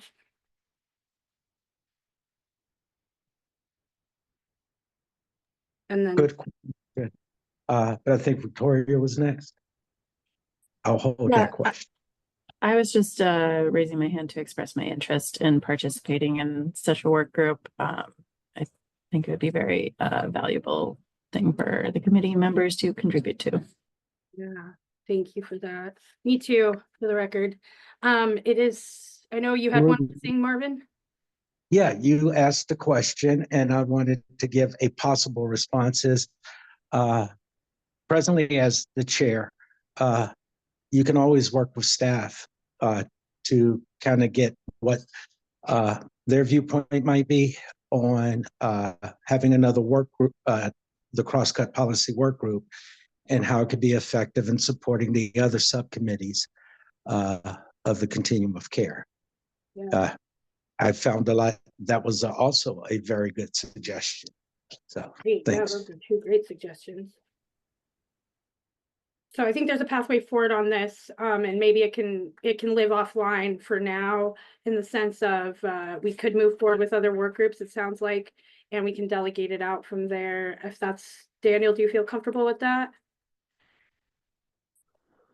Yeah, absolutely. I do want to also just ensure that Bella's comments were heard there about capacity, and make sure that that's part of the discussion too as we go forward. You know, if we have to declare that it's not feasible to, like, that might be an update I can give to the group if that's the determination. Okay. Yeah, good. Okay, so it is 3:44, flagging that we still have the co-chair election and the coordinated entry committee updates, and the coordinated access and engagement and analysis. So the DV analysis, and those are very important as well. So I'm curious if there's a motion to extend our meeting time for 15 minutes to get through everything on the agenda. So moved. Do I hear a second? I second. Thank you. And any discussion? Not hearing any. Can we move into just a voice vote? Is that okay, Alex? All right, so let's do voice Okay. vote. So this is in the motion of extending our meeting time by 15 minutes to 4:15 p.m. And so we can get through the final two agenda items. And all those in favor, please come off mute and say aye. Aye. Any nays? Not a nay. I just wanted to point out that Christina is trying to come off mute in the Oh. Q&A. Yep. Great. I am struggling to open Zoom again. I'm having a lot of technical difficulties. Give me 1 second, Christina. Sorry about that.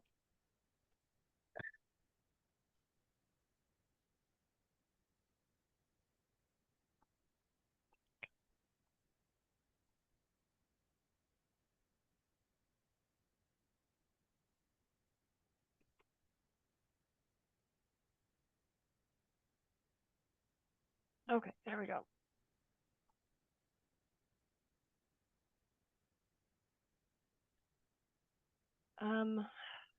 I don't see Christina in online anymore. Okay, well, let's If keep you an check eye the on Q&A, Oh, I yeah. think she said she would like to volunteer for the work group. So this will be a lot of extra work with this group, but will be great info. And If Christina can log back on, we'll definitely take her off mute when we see her log back in. yes, we will. Okay. Are there any nays? Not hearing any abstentions? Also not hearing any. Sounds like the motion passes. So thank you. We're going to extend our meeting. Okay, let's move into the co-chair election portion. And really quick, I think I can handle this portion because I'm not applying again, unless Tamara, did you want to lead this portion? No, I invite the process to begin. All right, let's begin the process. So what we're going to do here today is elect new co-chairs. Both positions are available. For ease of understanding, we're going to have two. One is going to be co-chair position A and one is going to be co-chair position B. So we just can delineate, there's no difference in powers, but that is the way we're going to differentiate the two. So do I have any nominations? If there are any nominations, please raise your hand. There's one. Is there any other nominees out there?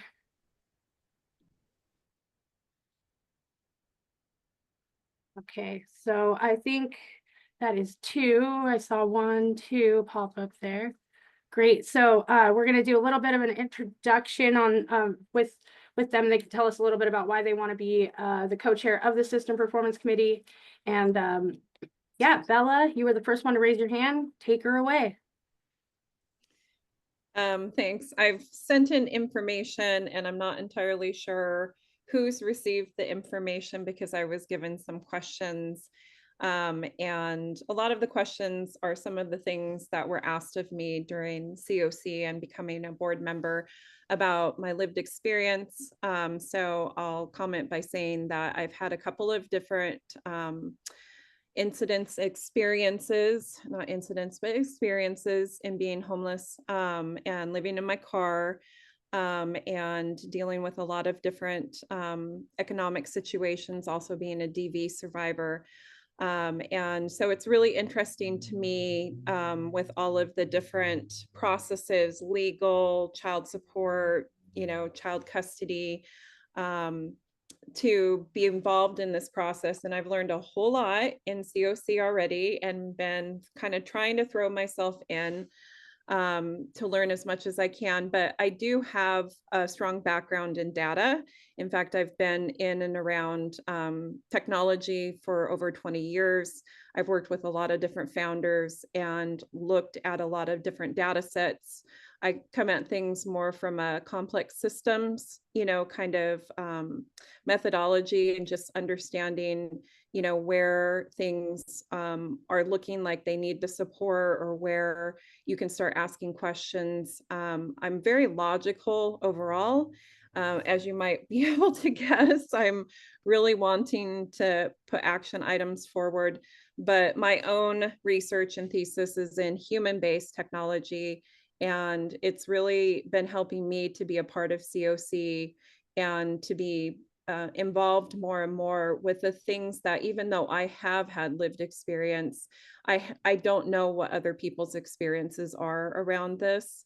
And it's really eye-opening, and it really helps ground me even more in human-based approach for how is technology serving us? How are the systems in government and our support as communities helping us?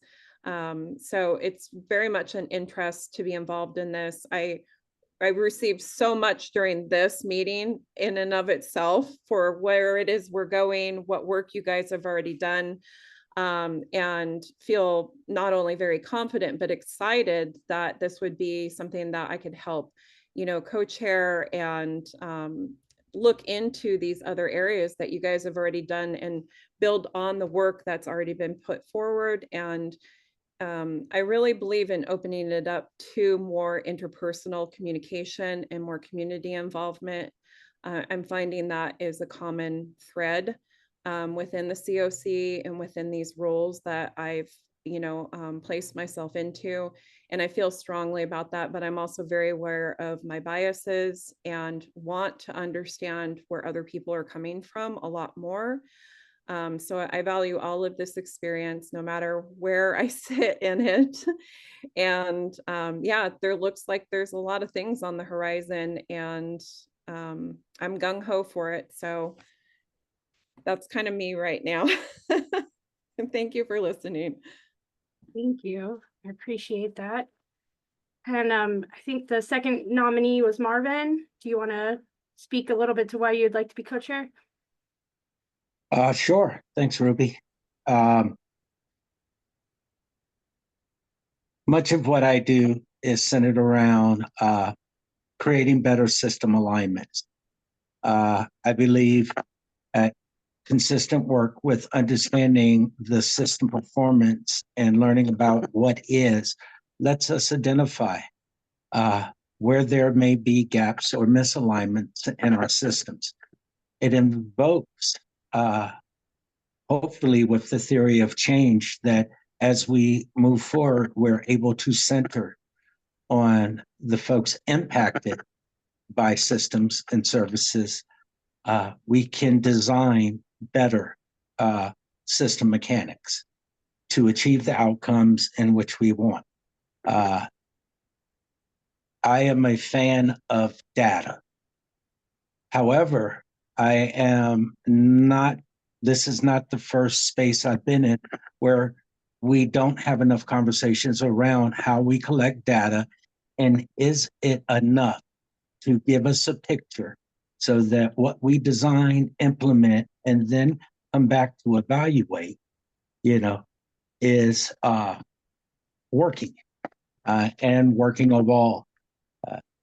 I think of this work that I do as part art, part science, and a whole lot of effort by individuals who may not always be counted.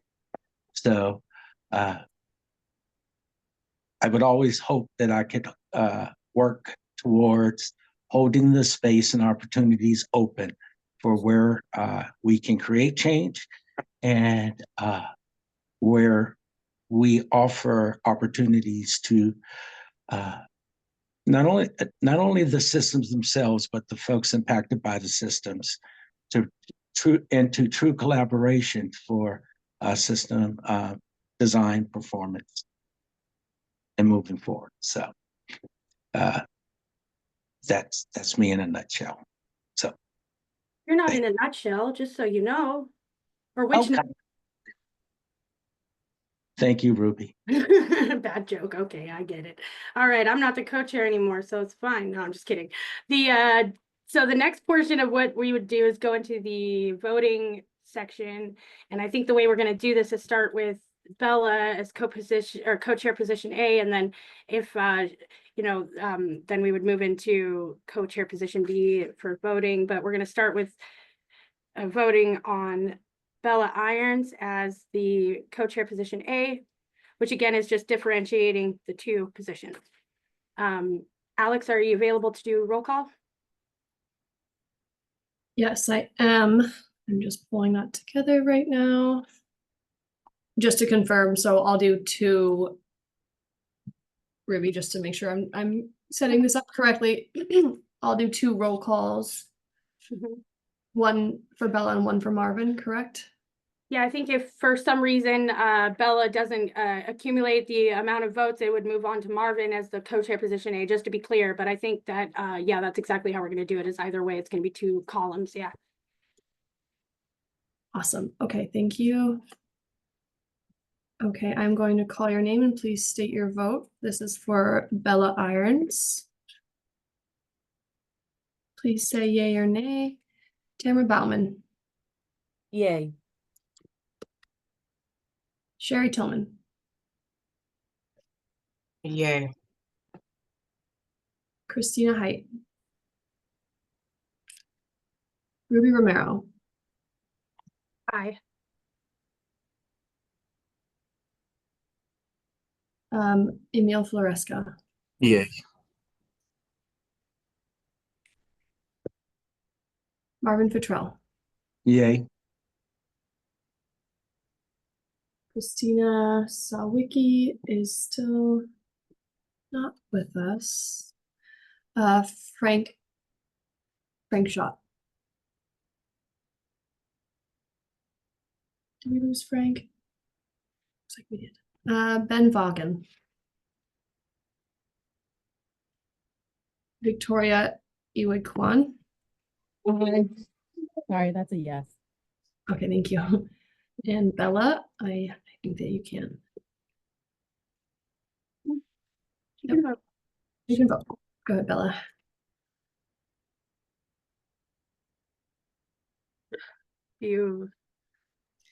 I'm not supposed to vote for myself, right? You can absolutely vote for yourself, right? Yeah. Okay, I'll say yay. I didn't realize you guys were waiting on me. I apologize. It's No, okay. you're good. I wasn't even for sure if you could vote, so I was like saying your name with a question mark. So thank you. Yep, you can vote. You can definitely vote. Bella had 7 yays. And that's more than half, right? That's yeah. So okay. Yeah. I think we have a new co-chair position A. Congratulations, Bella. And next, we're going to move on to Marvin Futrell for co-chair position B. Again, only differentiating the two positions. There's no difference in powers or authority, excuse me. Do you want to run the roll call again, Alex? Okay. This vote is for Marvin Futrell for co-chair position B. Please state your vote when I call your name. Tamara Bauman. Yay. Sherry Tillman. Yay. Christina Height. Ruby Romero. Yay. Emil Floresca. Yay. Marvin Futrell. Yay. Double checking Christina. Still not with us. Moving on. Frank Scott.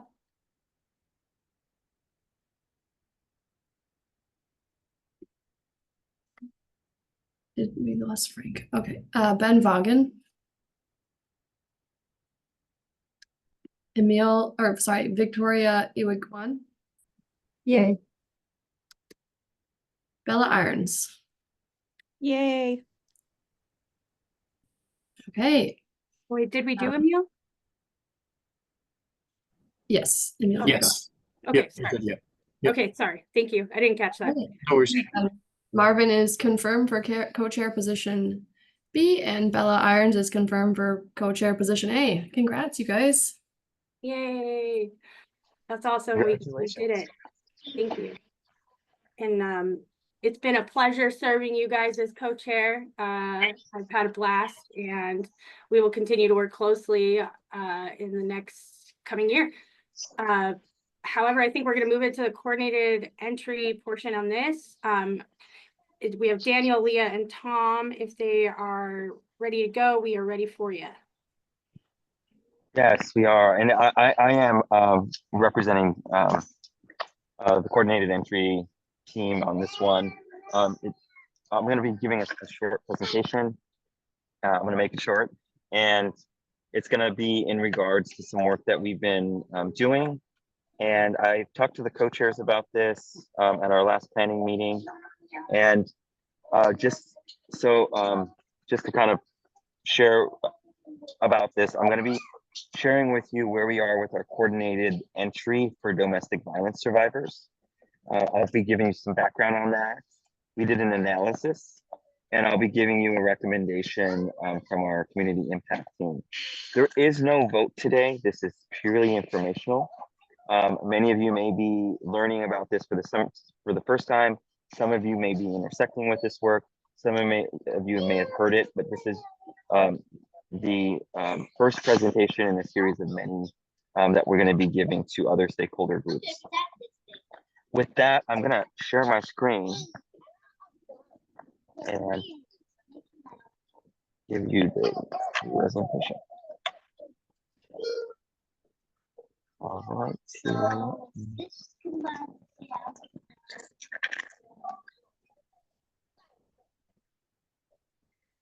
I get some kind of thumbs up that people can see this? Maybe Alex, can you see this? Thumbs up. Okay, great.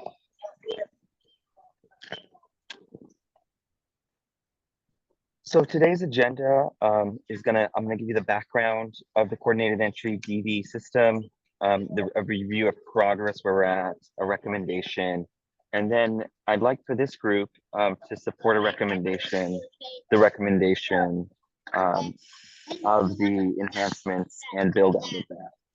And let me go through it so you know exactly what I'm talking about. So the background of this, first I just want to share with everybody that the HMIS and are responsible. Sorry, that's supposed to say, excuse me, I'm going to summarize this. As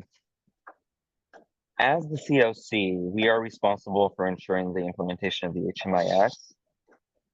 And for victim service providers, typically those that are funded by the Violence Against Women's Act, they receive that funding directly and have that victim service provider designation, meaning they primarily serve and they have a mission to serve those who are experiencing domestic violence, survivors of domestic violence, survivors of stalking.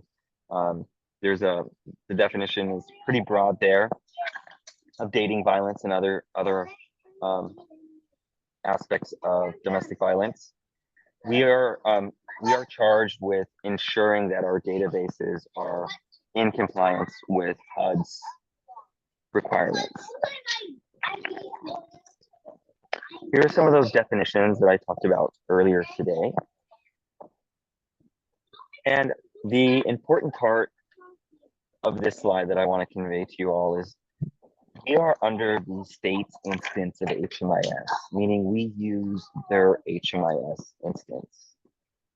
And the state has interpreted the federal HUD requirements, and their position is that we are in compliance currently with HUD guidelines in the way that we have victims of providers who are providing services to victims of domestic violence in the HMIS. So currently the state's position is that we are in compliance, and that's really good for all of you to know. I don't want to raise anxieties here as I go through this that we are not comporting to those requirements. We just do it differently here in Washington, and there is communication between the state and HUD about that, and that's been ongoing for many, many, many years.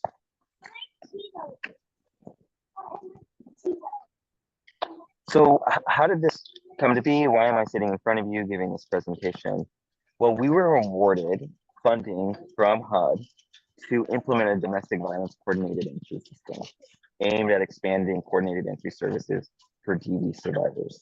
That award was given over to the Coalition for Ending Gender-Based Violence. Thank you, Hannah, for being here today. And prior to that grant, the coalition had been using a system for tracking DV activities that don't comply with HUD standards. Now, again, the state's position is that we do comply, but if you take HUD out of that context, we do not have a comparable database in the way that they describe it in their documentation.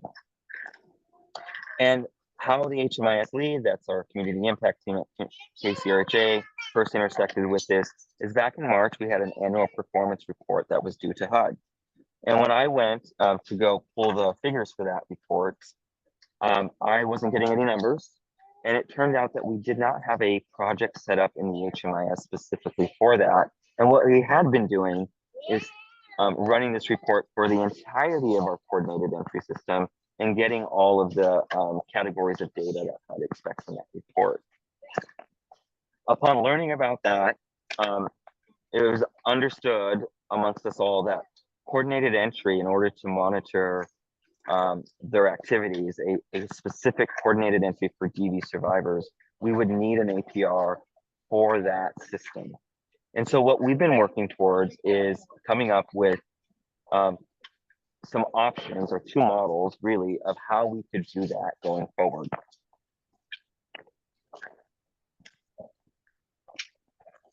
Before I go into those two models, I just want to share that we've been engaging stakeholders, and we are now engaging this group on the topic. You can see here the status of where we are with each one of these key stakeholders, and you are one of them.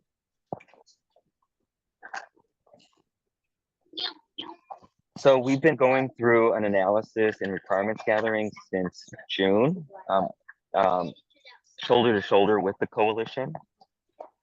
We've been working with our BitFocus team, and we have some upcoming meetings with the Department of Commerce to share with them the direction in which we're moving. In fact, that meeting is this Friday. We've also been working with our HUD field office, so they're informed of where we are in the process. And then here are our two committees. I'm sorry, that arrow should be a little bit lower. It's the SPC and the Coordinated Entry Committee. So analysis, what am I talking about in terms of the models here?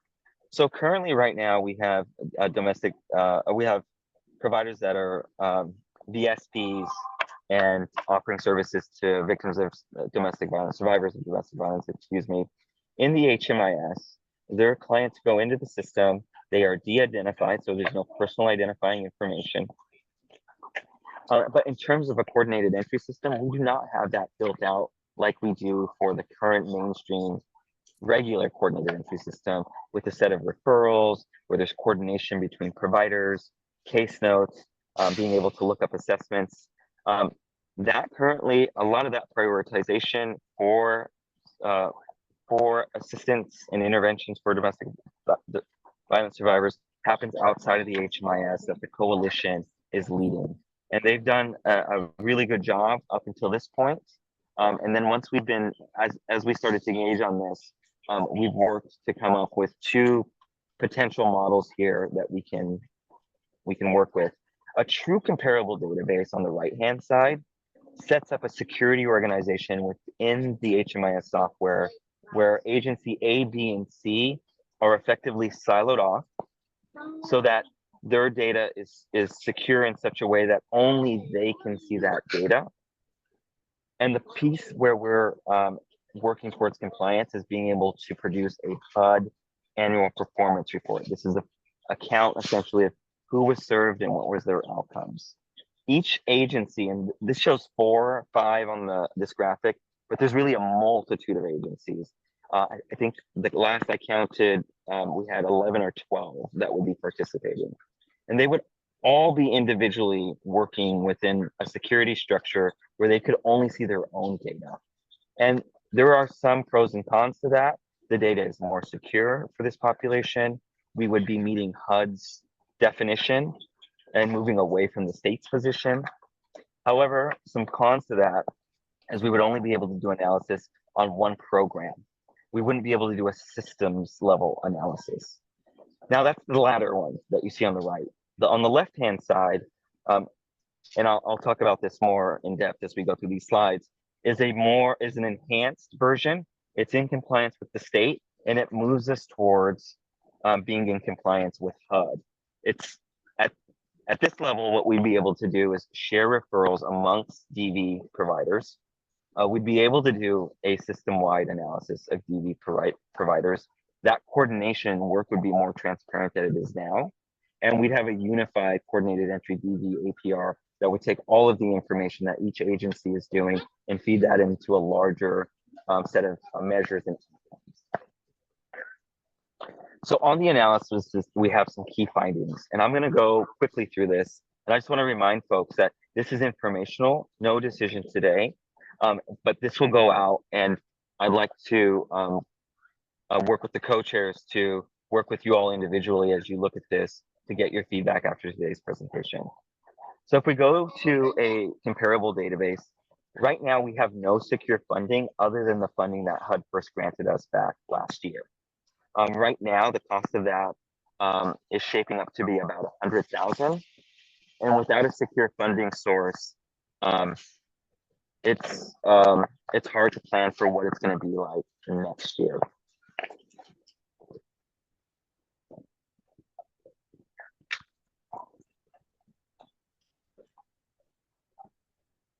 Capacity and staffing. This also feeds into cost.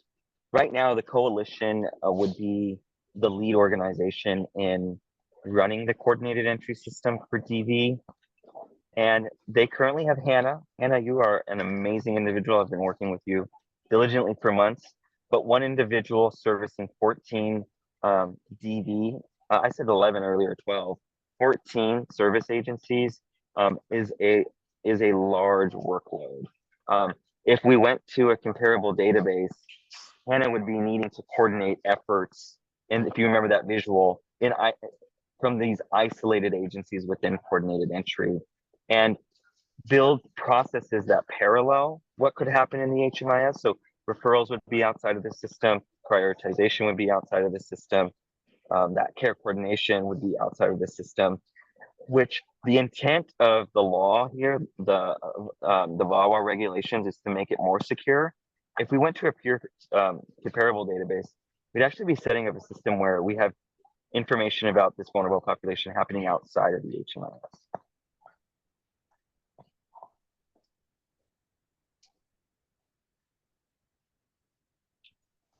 And doing that outside of the HMIS sets us up for a situation where even providers themselves will have difficulty coordinating services. They won't be able to see if they're serving the same household. They wouldn't know what referrals have been made. If there's been an intervention matching where they've received a unit, they might not be able to see that that's happening with another agency. So it could be, it could set us up to create duplicate records. And then each one of those 14 agencies would need to do an annual performance report. And again, we could look at what they're doing at that ground level, but we wouldn't have a sense of what they're doing across the system in a pure comparable database system.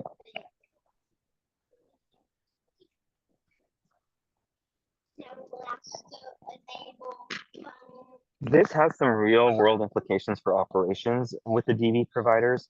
They would need to have, for those using the regular HMIS, or think of an agency like the YWCA that serves victims of survivors of domestic violence, also serving other household types. They would have to manage both our regular logins in HMIS, and then they'd have to go into their own comparable database. And those two systems would not be communicating.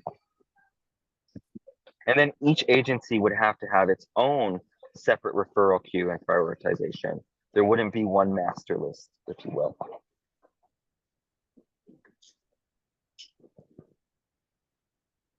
So this is what I talked about earlier. If we go to a pure HUD interpretation of the comparable database, we would be hamstrung for a system-wide analysis. And that might be valuable if it creates a more secure system. what I described earlier is a lot of these processes actually would end up happening outside of the HMIS because of the walled off and fragmented nature of a comparable database and its implementation on how HUD puts forth those requirements.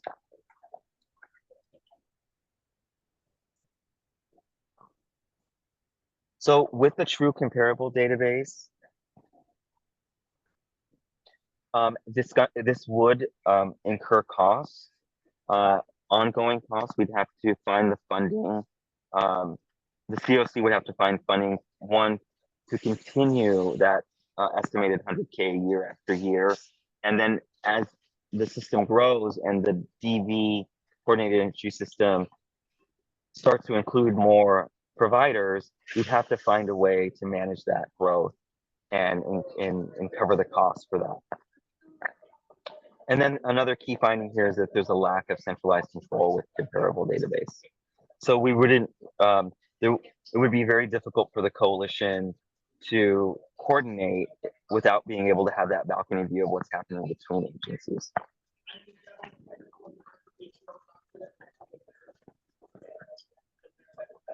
I'm sorry, this looks like this slide stayed a little bit in draft form. But I wanted to share what would be the pros if we do go with the comparable, because that analysis does lean strongly towards the enhanced security model that I described earlier, where they are within one security organization, where they log into that one, if you will, room where you can share information, but it's not visible or accessible by anyone else outside of that in the regulation. So here would be some pros, is we would be in compliance in the way that HUD is giving guidelines on a comparable database. It would we would have the opportunity still to standardize the process. And even if they were in their own comparable database, each one of those 14 agencies, we would still have some transparency there because they would be in the HMIS and they could pull reports for us that are standard, that we don't have access to now that we would if we did this. And then we could have the hope that funding opportunities will arise, applying pressure to the COC and other groups and other funding entities, the city or the county, and hope that they could support this work and help us fund that. So there is a possibility of that. There is an opportunity here for some enhanced data security and reporting. So we would be able to produce APRs, although not one unified one, it'd be 14 different APRs, but at least we'd have data.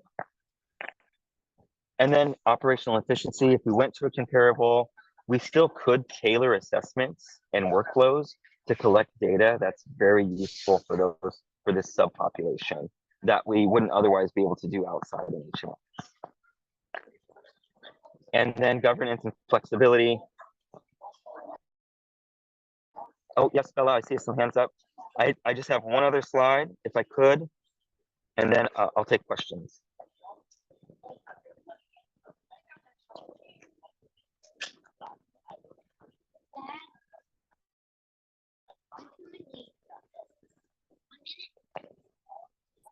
So, kind of moving into the recommendation, this is really a summary of the key findings that I had said earlier.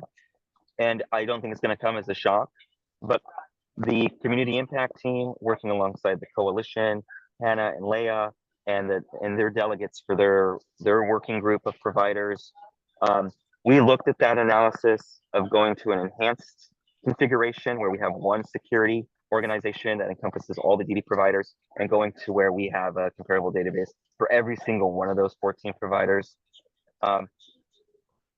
That's the whole list, which brings to the conclusion and then the recommendation. So the conclusion here is that the analysis indicates that transitioning to a comparable database is going to result in significant costs that we don't have secured ongoing funding for. All of the reasons that I outlined are possible drawbacks, and given these challenges, the recommendation from our work is that we take a middle ground where we move towards having a secure system configuration for DV providers in our regular HMIS that's walled off from all the other providers, but not walled off from each other. And this would allow us to be able to report. We could do that system-wide analysis, and we could do all the things that we could do if we went to a comparable, standardized workflow, standardized assessments, do customizations and data collection, and still have all of that.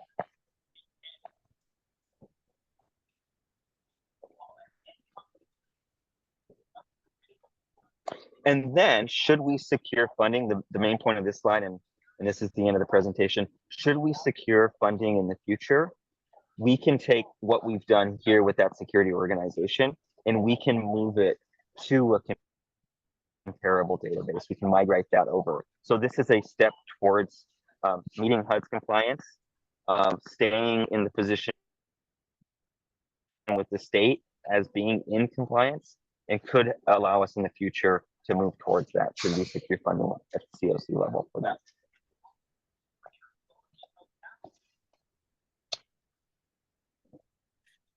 So the next step, really what's important here is that this is an informational presentation for you all to see this for the first time, spend the next month reviewing, learning more about this. I'll set up some time to give more information and answer questions. And then in January, if we feel confident in being able to vote for one model of configuration or the other, that you all feel informed on that decision-making piece and a vote to recommend that. I'll stop there. I know that's a lot of information, and we don't have a lot of time, unfortunately. I wish it was different.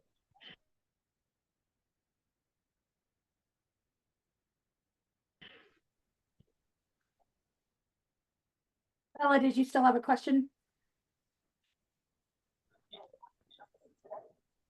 I know that we're past time, so I'll hold comment because we have like another month before we have to make any votes on it. So thank you, Daniel. Thanks, I appreciate that. Is there any other questions, comments, or did you have anything else, Daniel, that you wanted to add?